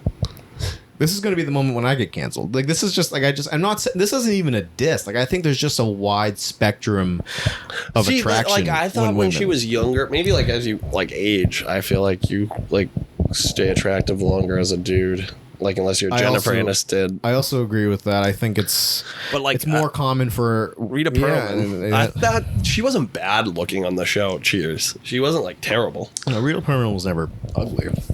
I just think I could see it's like she got older. Like who the fuck is fucking YouTube? Like, you know what I mean? I don't know how Danny DeVito did it himself, but he did it. They moved, from what I remember, they like eventually moved back in with each other, so they're still living together. But it's sad because they were like together for a while. That was like a real actual marriage, probably, you know, fucking like a sea of fucking dog turds. But then, kaboom, it wasn't. Yeah, I know. Well, I mean, like, it happens in real life. Like, you know what I mean? Like, I say, like, these are these people's real life, but, like, comparatively to, like, real, like, America. Well, when you look at, I think what you're trying to say is there's an every man and woman quality to them because they aren't gorgeous and they found each other. And, you know, my mom used to always say, well, you know, of course they got together. Look at them, which is, you know, that's just my mom. But, you know, they were clearly compatible and realistic and blah, blah, blah. So I think it's just an awakening. Hey, they weren't doing any GQ spreads. They weren't, and they weren't talking about fucking like porn stars. Yeah, it's just like I'm sure that they just like enjoyed each other's company. Like, you know, not like that's all they did, but like, you know what I mean. Like they were like, you know, you aren't half bad. Well, they weren't making it about like we're so amazing and we're in love. You know, like they weren't doing shit like that, like Megan Fox and her dumbass. Like it was just like. Dude, I feel like that's like everybody thinks like, oh my god, like it's got to be like this intense fucking heat. I 100% agree that, like, yes, people, like, dude, it's not like Hollywood. People don't really know what love is. I fart on my fiance's leg all the time. I've seen that meme. Like, I think it's like people, their expectations are too high, and when things. I don't know. Like, people think the honeymoon phase is love, but the honeymoon phase is not forever because it's like all that fresh dopamine and a new person, new routine, like, you know, new stories, new memories to hear about. Eventually, you run out of, hey, this happened to me one time, and I think that like people are like, oh, like, we should never fight. Like, you know what I mean? Like, bro, you're gonna fight so fucking much, and sometimes you're gonna stop in the middle of that fight and be like, what the fuck are we even fighting about? You see, I'm on the side of if there's fights, then there's something that needs to be addressed. I think that's what I feel like. Sorry, you go off. No, I mean, there's not much to say. I think that the nature of the fight speaks to something. Oh, it's not okay. When I say fights, I don't mean like fucking we're ending this. Like, I mean like disagreements. Like, you fucking arguing. Like, not arguing like arguing like hurting the relationship. Like, me and Renee will argue about stupid shit. Like, you know what I mean? Yeah, and I think that, you know, and I find it entertaining. I think that, let me put it to you this way. I think that people who fly off the handle quickly can get into arguments quicker. And there's something to be said about flying off the handle or being reactionary or taking something the wrong way when it comes down to something being worded a certain way. I mean, I think frustrations over behavior, I think there's yeah, I've explained myself wrong. It's nothing like that. Like, every once in a while, maybe we'll have like a fight. Like, I don't like your behavior here. I don't think you're having fights every day. Like, I think that, like... Oh, no, we are. We are, but it's like Okay. Over dumb shit that like never threatens our relationship. Like, I'll give you an example. I was sitting here and Renee's sitting where you are right now, and we're watching like The Deadliest Catch, and she wants me to go over what an EPIRB is and how it's not like a black box, right? And like, she's so confused. Either my explanation or the actual explanation I gave her, that like, she's like, okay, but I don't understand how like you can't find an EPIRB in the ocean, but you can find the black box. And I'm like, because the black box is sitting at the bottom of the ocean and the EPIRB is floating on top. Like, I was like, so much shit happens on the ocean. Like, you know what I mean? Like, EPIRBs just go fucking missing when ships go down, and they have no idea where those ships go down. And it's like progressing. I'm like continually trying to explain it to her, but she's like, no, I don't get it. Like, how can they track the black box, but they can't track this EPIRB? I was like, because like when you crash on land, like you stay stationary and like the ocean moves like constantly. And I guess the only thing I can ask is, and this bothers you that much? No, I fucking... Okay, so like I'll get frustrated because sometimes she'll try to wind me up on purpose. And like... And that's a different situation. Yeah. So, but like... I'm getting like frustrated. I'm like, Renee, what the fuck aren't you getting about this? Like, I've explained it like 10 times, right? It sounds like you're bothered by it. I'm not bothered. Like, I'm bothered by it. Like, by like somebody teasing you bothered. Well, yeah, and if she's doing it on purpose, that's one thing. But I laugh at it like after like a bit. Like, I'm like, yeah, you're fucking with me. Because, like, I'm like, dude, what? You're like that with Tyler. When Tyler's genuinely confused about something, you'll be like, no, you can't. You'll, like, kind of, like, get on. Your hands will start going. And when your hands start going, it's like, oh, no. No, because, okay, in fairness to me, Tyler, like, doesn't get, like, basic human etiquette. Like, I shouldn't call somebody a spear chucker. And I'm sitting there like, I don't understand what you're not confused about. Don't use that term. Dude, like him and the Mexican dudes at the restaurant we went to that time. Yeah, exactly. Like, I'm just like, dude, what? I was about and, like, and Renee was like, they said, like, the guy in the white car. Yeah. And it's like they were talking about they called themselves a pendejo, not you. And he's like, those fucking Spanish people in charge. I guess you're right. Sometimes, like, if I have to explain myself like 6 times, I get like flustered. I'm like, I don't understand. Like, we're losing you here. Well, I think there's maybe something to be said about if she doesn't understand something and she keeps like saying that doesn't make. I don't know. Maybe there's an element of she is trying to bother you, but like, and for a comedic purpose, but like, it's funny though. Yeah, I mean, I probably would just say, well, it's...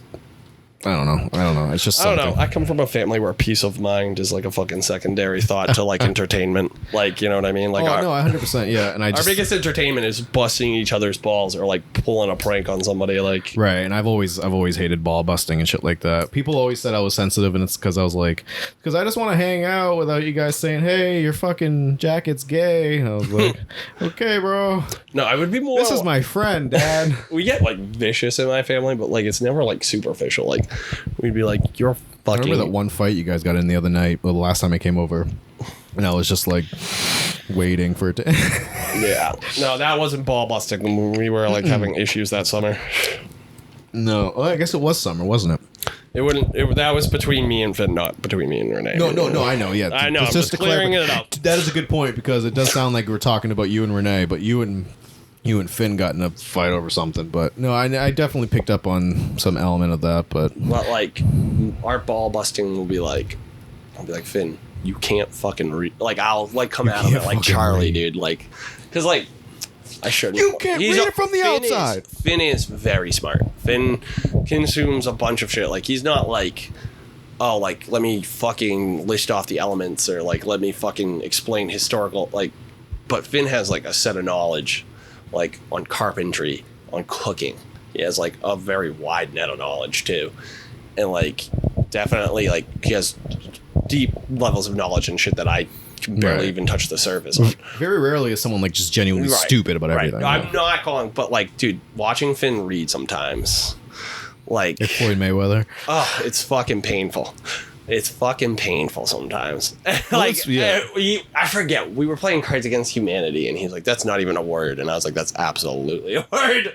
Like I was like, "You what?" Like he's like, "Teachers for teaching America." He's like, "This sentence doesn't make any sense," and I was like, "It makes perfect sense." You just read it, like, and so like I'll be like, "You'll adapt." To reading? That's exactly like, no, you were there for one of them. We were like, when we stepped off the fucking curve to tokens, and he's like, look, guys, free wood. Oh, yeah. I don't even think he's a bad reader. He just like glances at things quickly, and he's like, that's what it says. And you're like, that's not even close what it says. to what it said, man. You got like half of that right. So, like, I take my statement back. It's not even, like, if you make Finn slow down and read the whole thing, he'll get it. But, like, he powers through it, and then, like, it just ensues into, like, Charlie-esque hilarity. You know, like, the things that you're proud of. The pride section. That's the Z!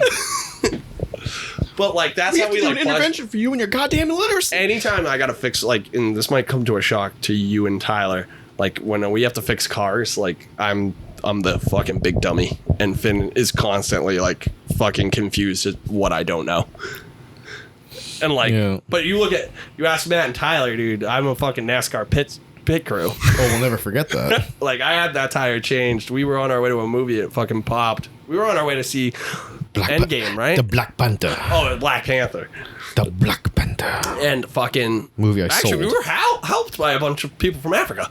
Well, yeah, they were definitely, speaking of, they were definitely, I think, Somalians, but I could be wrong because Portland has such a high Somalian population. Yeah, wherever you are, we thank you so much. We do thank you because they had a jack for us and I didn't. Yeah, I thought I didn't have a jack, but I did.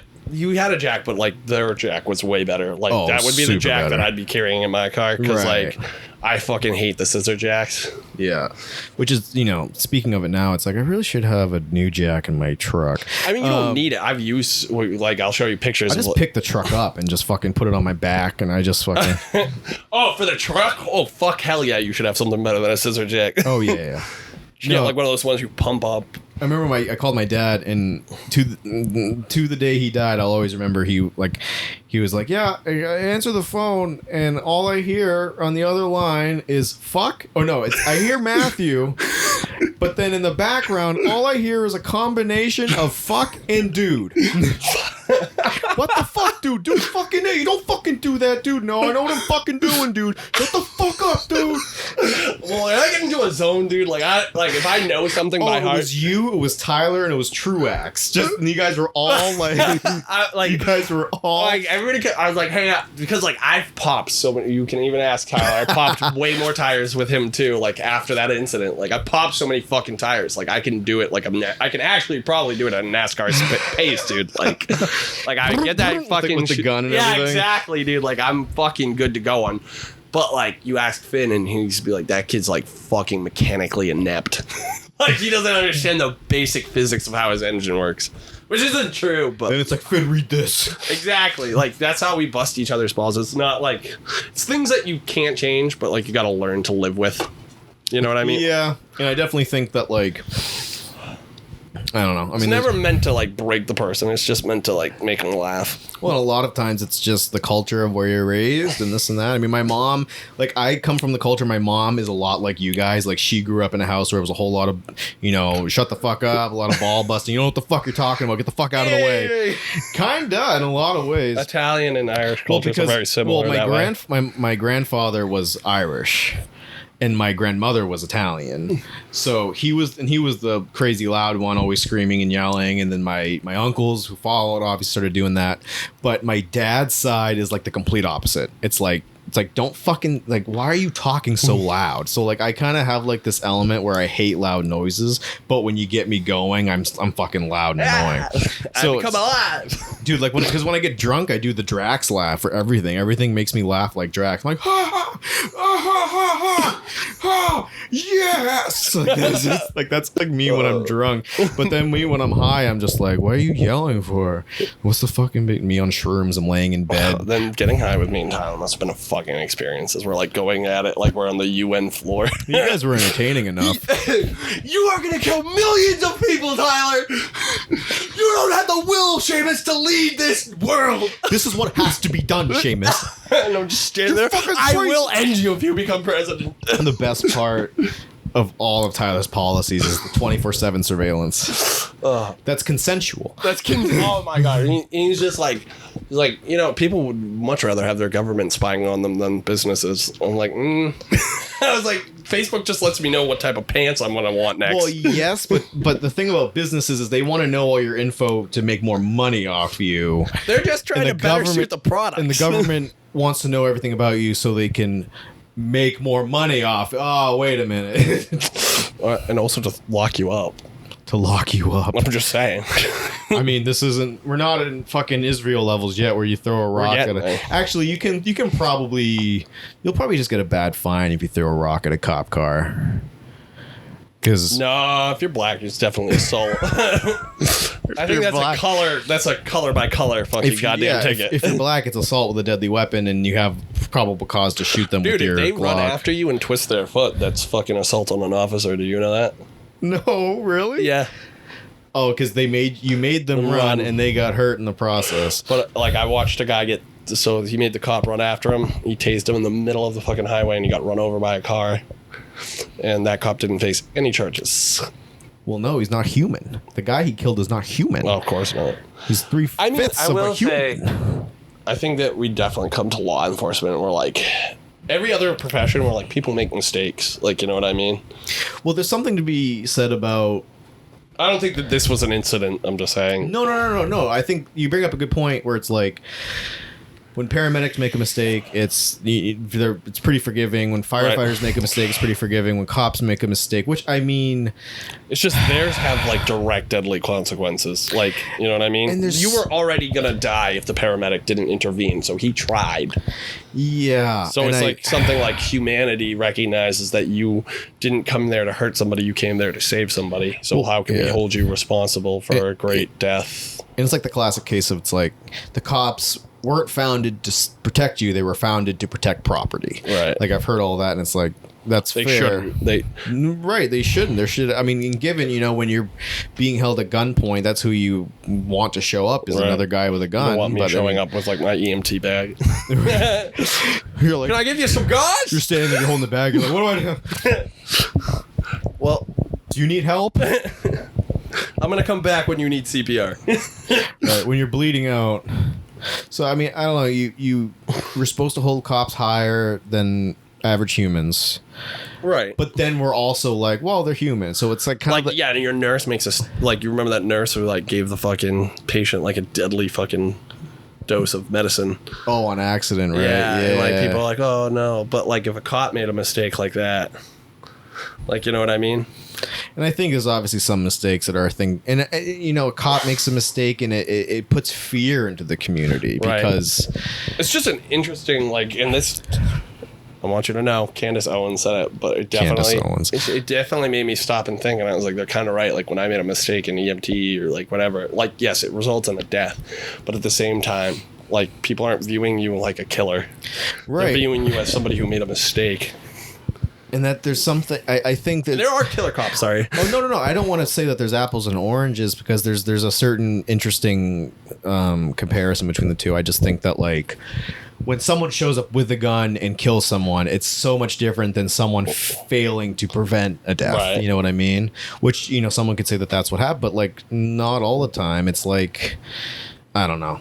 I think we expect too much out of them at the same time as we should want more in different areas, but expect like too much in certain areas. Like, you know what I mean? Like, is that you?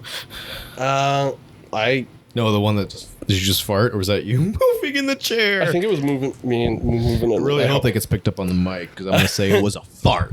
No. Well, it's like that. It's like that guy that got shot getting into his car in front of his house, and he had made some threats about hurting his wife, but he never did, and the cop showed up, and he literally just like nonchalantly walked into his SUV.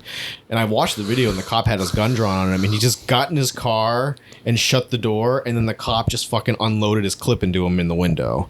And the cop said he was reaching for a knife. I saw him reach for a knife, and I was like, and it's like, I still think there's a difference between making a quote-unquote mistake like that and, you know, misjudging like the temperature of a fire maybe, and the floor breaks beneath you and it kills some, and it's like there's something. Well, there could be like, what about reckless leadership? Like, you know what I mean?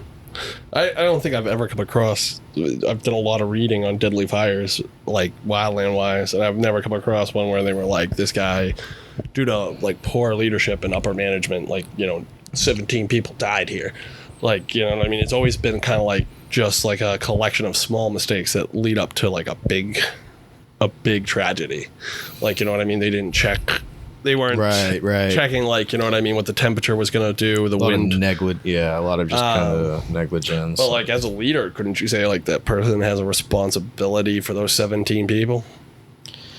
And it's like, at what point do you say, you know, what is that, more training for the officer to prevent that? If you're going to talk about leadership, you know, is it more training? Is it more equipment? Which that's equipment's kind of a budget thing. It's a taxpayer thing, and no one wants to pay more for taxes unless it's for bombs overseas. And I'm just saying, like, it's just something that she, like, that's like one of the only things she said. And I'm like, that's kind of profound. No, it's an interesting thought. Yeah. No, I agree. I mean, I don't think I'm just of the belief that anything that comes out of Candace Owens' mouth is shit. No, just kidding. I mean, well, it's like the Youngin post where it's like heartbreaking. The worst person you know just made a great point. Like, it's like even the dumbasses say something smart every once in a while, or even the assholes do, and it's like, fuck. But I also think that.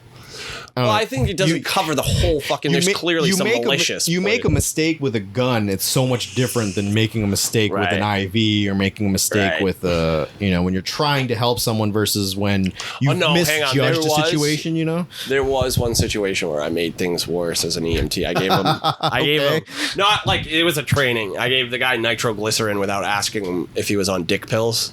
Oh yeah, so and he was on, and I didn't check his blood pressure correctly, and the blood pressure reading I got was like he was like at 140 or something, and like he was like either right on the level for it, and then his blood pressure was really like 90/60. So when I gave him the nitroglycerin, all of his blood stopped pumping basically because there was no pressure. No, obviously not real life. That's why I'm laughing.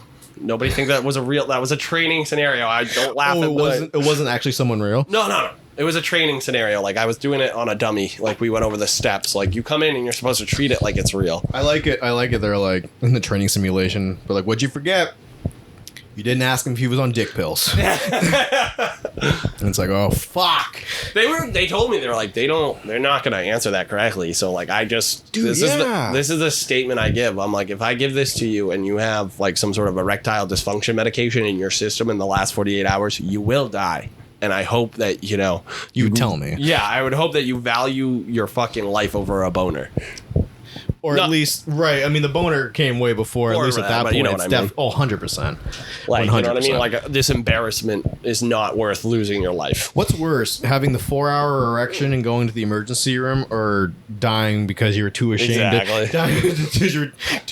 tell your... I think I'd rather have the 4-hour erection. Yeah. That's probably the smarter option. I'm just saying. I don't think that's much of a would you rather, is it, Matthew? I couldn't believe it, like, because, like, if it was me, I'd be like, yo, fuck yeah, I took them. I took him. And I take a bunch of weed. I'd grab him. Yeah. I'd be like, I've got 2 in me. Dude. I was going all night. Bro, it was fucking... First off, good for, like... I don't even understand why you're embarrassed. That means you're still getting some. Right. Hey, I mean, everyone needs a little help. Psychological ED's on the rise, and people tend to deny it, which is not true. Listen, your dick don't work so good. It's my brain don't work so good. You can get it OTC now. Load up, and if anyone judges you, just fucking kill him. Who cares? Yeah, I watched like a fucking EMT video, like this kid who does like EMT videos, and he's like, that's what happens. Like, it's just like him walking onto scenes with like a newbie. Like it's supposed to be like skit comedy. Yeah. And he's like, and that's what happens when you take a bunch of dick pills and have a heart attack. But at least the prostitute called the 911. Usually they just take off. The corpse just has a fucking thing sticking out of the blanket over him. But the stiff. Yeah, I'm with you. Like it's like I watched that documentary she did on convicting a murderer, and Who is this, Candace? Yep. Oh, and I was like kind of pissed that it was her because I was like, if anybody else had done this, like this would have been front page, like you know what I mean, rebuttal shit, and like now everybody's gonna disregard it because this idiot's attached to this project. Yeah, I don't know, man. It's. You know, anyone can make. I mean, Donald Trump signed something in when he was in office that like it stricter federal punishments on dog abusers, something like that. And it's like, listen, everyone does something good at some point. It doesn't mean it disqualifies every other thing, and it doesn't even matter. It also doesn't really. It doesn't. You don't even have to look at it as well. It disqualifies every other thing. You can also look at it just as like, well, they were right in this one instance, and that's just the end of that. 100%. But I just think that we're at a point in this nation where like. You can disregard every point somebody makes based on the fact that you're not like on their political party or you find them repugnant politically. That's exactly the case with Rogan. We were talking about that earlier. It's like, you know, you do one thing and he fits the agenda of the meathead, right? Racist, anti-women. I mean, I don't think he's the most pro-women, but as far as, you know, modern progressive standards go, but I also think that, you know, it's not a matter of he, you know, is a complete and utter denier of everything. Piece of shit from what we can tell. He's really just some dude. Yeah. Like he's just some guy. He's every man, like in a sense. Like you know what I mean? In a sense, I think intellectually, but I think, you know, obviously status wise, socially, he's not an everyman. Like when you're that rich, and he is very rich, and he's gated community rich, like you're not an everyman at that point. When you take I feel like when you have the means to have your own home gym and then have your own home sauna and your own home ice bath, you're not an everyman. But when you're just some guy that's like, can you tell me about, like, I don't know what the hell that is. Can you tell me about that? Like that's I think that's part of his interview style too, is if he plays dumb enough, he can get people to talk. You think? I think, like, you know what I mean? Like there was a guy, so like I think he's just easily interested in things. I've watched him do interviews. Unless it's baseball. Where he's, like, not on the offensive. And then I've watched one where he was on an offensive with a guy who was, like, calling him, like, a conspiracy theorist. Like, not like, oh, like the moon. Like, actually, yes, it was partly about the moon landing. Space is fake. Yeah, like, it was about, like, science or something. It had something to do with science. And they were like, he's dangerous. And, like, he invited the guy onto the show. And he was, like, going for the jugular, and he was like way more like, this is the like what articulate. Yeah, and I was like, part of me was like, is this like a facade he's doing to like lull his fucking interviewee into like a false sense of confidence? Potentially. I mean, there's some topics that he's just more aware of than others, and like conspiracy theories. I mean, I think he's probably the type that stays up late watching videos on them and reads about them. Sure. And, you know, I think it's just something like that. I think he's probably got a large arsenal of, like, info stored. I think he was, like, not even arguing for the conspiracy theory. I think he was, like, saying, like, this isn't what I said. This is exactly what I said. Like, you know what I mean? And, like, I'd have to go back to it. It's like that guy he has George Costanza as his like profile picture on YouTube, and he does like he literally like makes his money just reviewing Joe Rogan's guests and shit. Oh really? Yeah, it's not like so much a reactions video as to like explaining like what the fuck's going on here. Kind of like, more like a response video. Kinda. Like response and reactions get mixed up a lot. He also like fucking. He gives you the backstory. Like, you know what I mean? Like, I'm somebody who's completely out of the loop socially. Like, so, like, I need backstory. Like, I don't understand why everybody's mad at Joe Rogan. Somebody tell me why. Right. Like, you know, I don't get, like, why people dislike... Like, dude, I know why. But, like, you know what I mean? Just, like, Ben Shapiro, what the fuck did he say and why is everybody on him today? Let's say, hypothetically. Yeah, exactly. I was Ben Shapiro. Would you hate me, or would you want to have sex with me? Now, I am not opposed to having sex, though it does scare me. He's That's like not nice, man. One of the people who argues for like total capitalism, but like he's a weird guy. He is a weird dude. Well, and when he did the whole fucking thing about when he did the whole fucking thing about wet ass pussy WAP or whatever, which it's that like I say WAP and it's like, oh no, my Italian ancestors. But like, you remember that when Yeah, and he couldn't get his wife wet. That was fake. It was? Yeah, that was fake. That was all. Most of those tweets that were like talking about being unable to arouse your wife, like it was all made up. I thought it was real. I thought it was too, until someone was like, "No, here's the real tweet," and it's been doctored a little bit here and there. And it's like, oh, okay. Because I'm pretty sure Shapiro, is as weird as he is not enough to say something like that. Let it slip, I in the like, subtext. Yeah, I mean, I was like, he's not like the. I put him and Rachel Maddow on the same fucking level. They have the same degree. Is she the one with like the white hair or whatever? No, she has like a butch haircut, and she's on CSBC and some of those fucking liberal outlets. Yeah, I think I'm thinking of her. She has like a degree one step above me and Tyler. Oh, where? And so like listening to. And so does Ben Shapiro, but at least Ben Shapiro, in fairness to him, and this will be the only thing I say in fairness to him, is he graduated from like Harvard at age 16. Could I have done that? Fucking absolutely not. No. But like Rachel Maddow and him literally have like masters. That's it. And that's like, I think she has a master's in like urban planning or policy. Sorry. Do you know if he has anything in like sociology? I don't know. I forget. He fucking acts like it. Like, it's like you go from, I'll look it up. Maybe this will be one of the last few things here. Because, no, shit. Ben Shapiro. Oh, he went to law school. Okay, there you go. Oh, excuse me. Education. Oop, not Duca. Education. Oh, I got to probably type in Ben Shapiro first. Oh, I thought Shapiro. That was Ben Shapiro, education. Harvard Law, USC. Let's see. Wikipedia. Gosh. I like how they definitely picked purposely a very unflattering a very unflattering picture of him. Education, again, doesn't say. Yeah, see, something at the age 16. Up there. I just saw something that said, like, age 16. His parents both worked in Hollywood? That's funny. Oh, yeah, age 16. Where he graduated.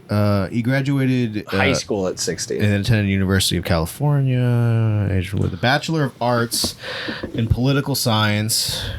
He attended Harvard Law, and he comes loud. JD cum laude. He comes loud. Okay. Yeah, him and Rachel Maddow aren't like, they sit there above everybody else, and they're literally 2 years more educated than me and Tyler. What did you learn in those fucking 2 years, Rachel and Ben? What? That me and Tyler don't know. Well, I read the manual of my vitamins. Exactly. I think that, And you're scaring the shit out of my grandparents, both of you. Well, they act, right? They act like fucking sociologists, and they're not sociologists. Like, being, like, political science is sociology to an extent, but it's not the soul. It really, is it? It's how you deal with people, like why people hold beliefs. Actually, the essential question of political science is the division of resources and who gets what and why. Yeah, I feel like political science is more of a science where it's like this kind of almost a more of a quantitative approach. Oh, we wish, dude. Well, everyone how many wishes of those with everything. motherfuckers, like fucking with doctorates in political science, sat there and was like, Trump's not gonna win. There's no way Trump's gonna win.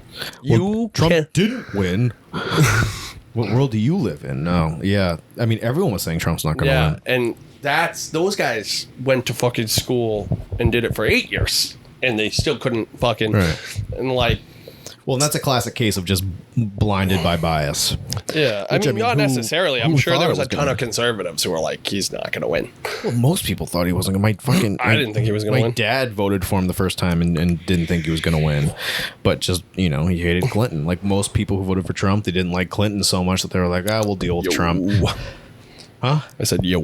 Right. And it's like, I voted for Jill Stein, and then I was blamed for Trump being put in office because I voted for Jill Stein. I was like, well, all the Gary Johnson voters would have just voted for him anyways, and there's more Gary Johnson voters than Jill Stein voters, so. So, in my opinion, at this the end time of the day, I voted Libertarian. I voted Joe Jorgensen. Joe Jorgensen. Miss Joe. I like her. I remember that broad. She was interesting. I remember Gary Johnson. His big he faked a heart attack, right, on stage. Something like that. It was like a satirical fake. It wasn't like a real fake. Well, I remember he he didn't know what the capital of he didn't know what the capital of Syria was, or the capital city of Syria, or something like that.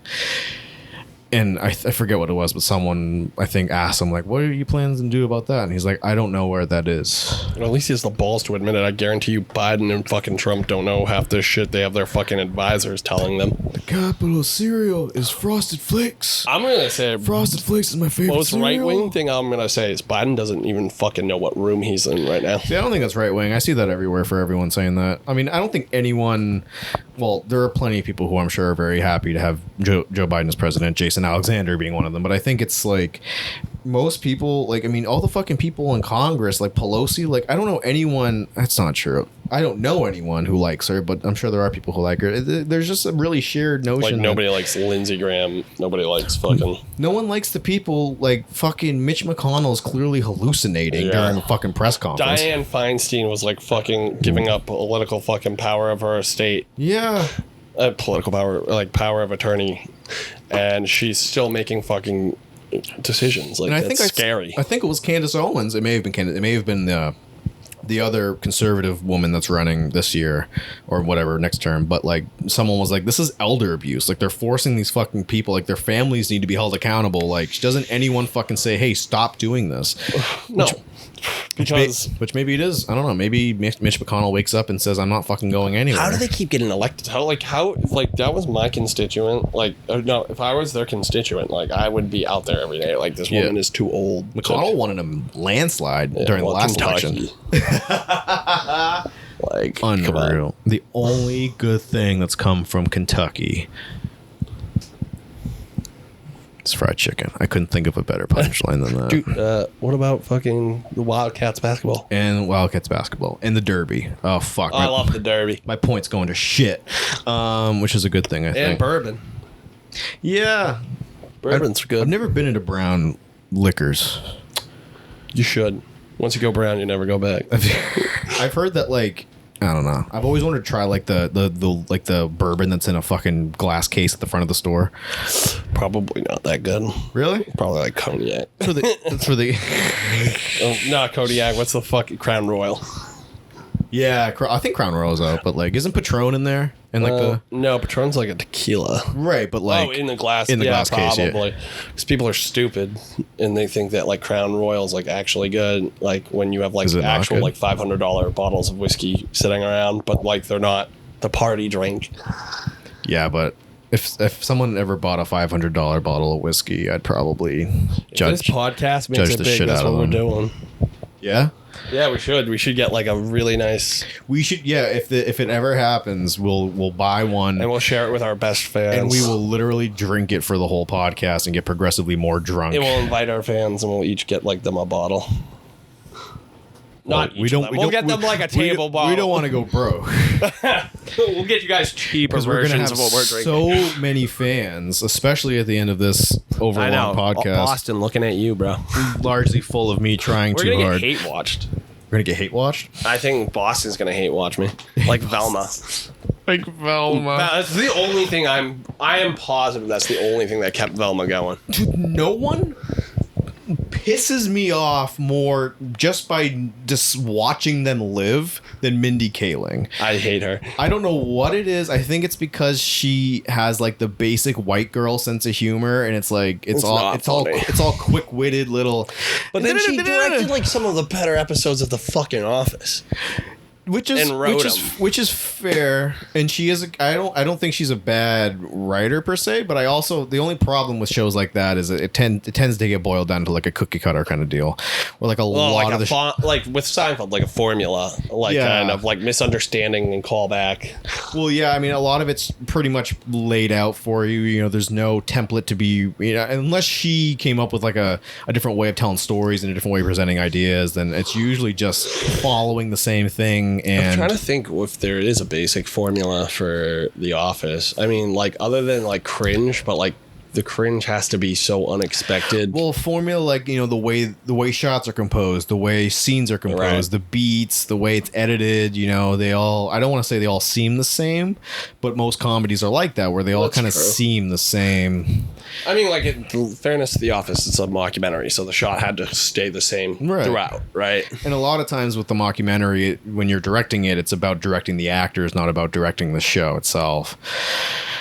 Which I'm not going to sit here and say she's talentless. I'm just definitely saying she pisses me off. Everything after the fucking Office was fucking terrible.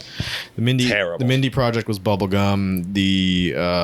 And she sexually harassed a guy on that. She did? Yeah, she kissed the guy without the intimacy coach, and he was like, I don't want that, and she did it like again or something.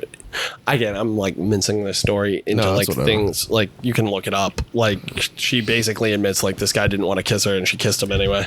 Like in the context of real life or in the show? On the show. Oh, you mean like an actor was like, I don't feel comfortable kissing you? And she was like, no, we're going forward with that fucking mini Harvey Weinstein that she is.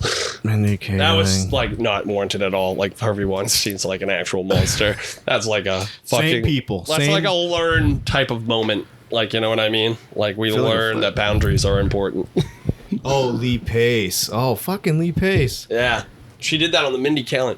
I just don't get like also how Velma got renewed for a second season. Like Renee is like the biggest Scooby-Doo fan in the world and she won't watch it. It's all about, it's clearly people are watching it. Hate watching, I think, dude. I think there's an element of hate watching it, but I don't know. Do you look at the top 10 on Netflix and it's like you think, I don't know. For me, I look at the top 10 on Netflix every day. I'm like, this has got to be just people watching it to make fun of it, and it's really not. Like, and I don't mean to say this in the way that I am, but it's like, a lot of shows that like my mom watches, where I come down, I'm like, you're watching this? Big Bang Theory. And she watches stuff that I would consider worse than the Big Bang Theory, and I'm like, how are you watching this? Can't you tell that it's bad? And I'll check it later on, and that show will be like third in the fucking world, and it's like, okay, so there's clearly, and I think maybe a lot of it's people 50 and older who don't know the difference between this is shit and this is bad. I don't know. I mean, I don't really let the Netflix decide where I'm going to watch the Netflix. Like, it's some sort of god. I don't let it, like, dictate to me. Like, I always have an idea of what I want to watch. Like, I never really just stumble across something and I'm like, oh let me... Maybe What We Do in the Shadows, and only because I hear that's really good. It is fucking amazing. And, like, the guy... I can't remember his name, but he looks kind of like you. I'm sorry, I'm reading this fucking Mindy Kaling thing. Yeah, she sexually harassed a guy. Well, Essentially. technically, that's assault because Yeah. she actually planted her lips.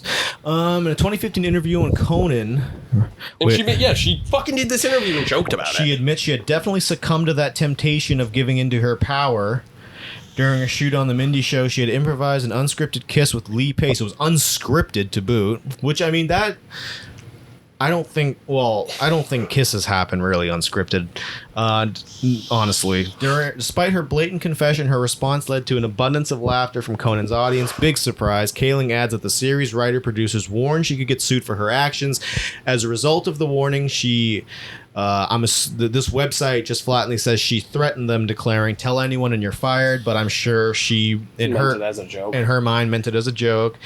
But, like, if you heard a guy say this, like, that would be creepy. Yes, and that's, at what point are we going to go to... Like, people wouldn't be laughing. People would be like, ew. Like, what the fuck's wrong with it? Because you see, it depends on the circumstance whether men and women are the same or whether they're completely different. Right. It completely depends. I'm joking. It's not fucking right. Right. Like, it should be across the board. Like, sexual harassment is sexual harassment. So there was no intimacy coordinator on set, but reactions have apparently fired up the debate of whether or not they should be. I mean, yes, kind of. Like, if you look at it, it's a little harmless. It's the sentiment behind it. Yeah, but He didn't want it. Well, it's a physical touching. I don't see anything so far that says Lee Pace wasn't a fan of it. Continue without disabling. Fuck you. Who wants to kiss Mindy? 12 feet high wall. Is that what you said about 12-foot ladder? 12-foot ladder. Well, I'm sure there are people. I mean, Mindy Kaling I don't think she's an awful looking woman, but I definitely wouldn't. I kind of do. I know, I gathered that, but I certainly wouldn't want to be with her. She's scary looking. She's scary looking. If you don't want to watch a sexual harassment suit yet, whatever. Do you ever feel like I'm just trying to see if there's anything fucking new about if there's anything fucking new, it's fucking morning. Definitely. But we had this one actor on the show named Lee Pace, a real gentleman. He came on the show and we had to do this flashback sequence where we were in bed together in college and we're supposed to be having a conversation. But he's so tall and he's so handsome that in the middle of that, he was supposed to be like, "What do you think, Mindy?" And I was like, "What?" But he's so tall and he's so handsome that in the middle of that, he was just supposed to be like, "What do you think, Mindy?" And I was like, at this point, Mindy imitated kissing. Oh, okay. So the quote ends. Okay. Matt doesn't do the kissing sound, so he's read it wrong. The big problem I see is that when you say, "But he's so tall and he's so handsome," it's like, yeah, I was in bed with Blake Lively, and she's so long-legged and so beautiful that I just kissed her unscripted. Like, it's one thing to say it worked for the show. Allison I'm sorry. Brie was just sitting there on this cast of Community with her tight skirt on, and I just had to kiss her. Talking about tight skirts. Have you seen Community? She's a smoke show in that. I'm not a big Allison Brie fan, but I love Allison. I guess there's not much of a difference between me making. Well, I guess when I said the long legs thing, I was kind of joking, but the tight, I was joking. tight skirt. I'm sorry. I meant it like you were like, yeah, man. No, I wouldn't. I would never do that. That would be disrespectful as shit. Or joking. And creepy. Joking. The anecdote only gets worse. I improvised just kissing him in the scene, which was not in the script. He was looming above me and he asked me a question and I was not listening to him at all because who cares what he was saying. I was like, mwah. As the host and the audience laughed at the anecdote, Mindy admitted that Lee had a shocked reaction and she said, "I pretended it didn't happen and I walked backstage." So, yeah, she was ashamed. So fuck Mindy Kaling and fuck Velma. Poor Lee Pace. I think that she should actually feel worse about Velma. Lee Pace, who played Ronan in Guardians of the Galaxy Volume 1 and actually went to Juilliard with Anthony Mackie. That's kind of cool. It is kind of cool. And he went viral like 2 years ago. He posted a picture and he was like vaccinated. And it was just a selfie of him in a field. And I guess he looked really good looking and women were just like drooling. And it's just like, that's fine. But kissing him against his will is not okay. So I think... just don't maybe if you're gonna kiss someone, you clear it with them in between takes, or you just don't do it and then say, "Hey, why don't we do another one? Do you want to do one where we kiss?" Ask for consent and then don't just smooch Lee Pace. I don't think I've ever asked somebody before I kiss them, "Hey, I'm gonna kiss you." Is that okay? This is I know it's different. I know, but like, isn't it kind of weird? Like in real life, you just kind of go in for it. Well, I think depending on the woman you ask, if you ask them, like some women think it's a pussy thing. Some women think it's really sweet, and they like to feel like they feel it's a comfortable Renee thing. actually kind of technically sexually assaulted me on our first date because she just leaned Lock in. her up. she leaned in and just kissed me. I'm just kidding. I obviously was Renee, consensual. you have been exposed. I know. My mic was almost in my mouth at that point. Hey, you want to get something to eat or something? Yeah. All right, guys, we're gonna head out. Signing out. Thanks for listening. And gin and juice for life. I don't know. yeah. Hey, why not, right? And we're looking for sponsors. Drink Monster Rehab. Drink Aroma Joe's, and play Boggle. This is us, Boggle, everybody. Showing you how we can do advertisement. We're really good at advertising. Just But hey, honestly, if you guys, you know what? Fuck you guys. Bye.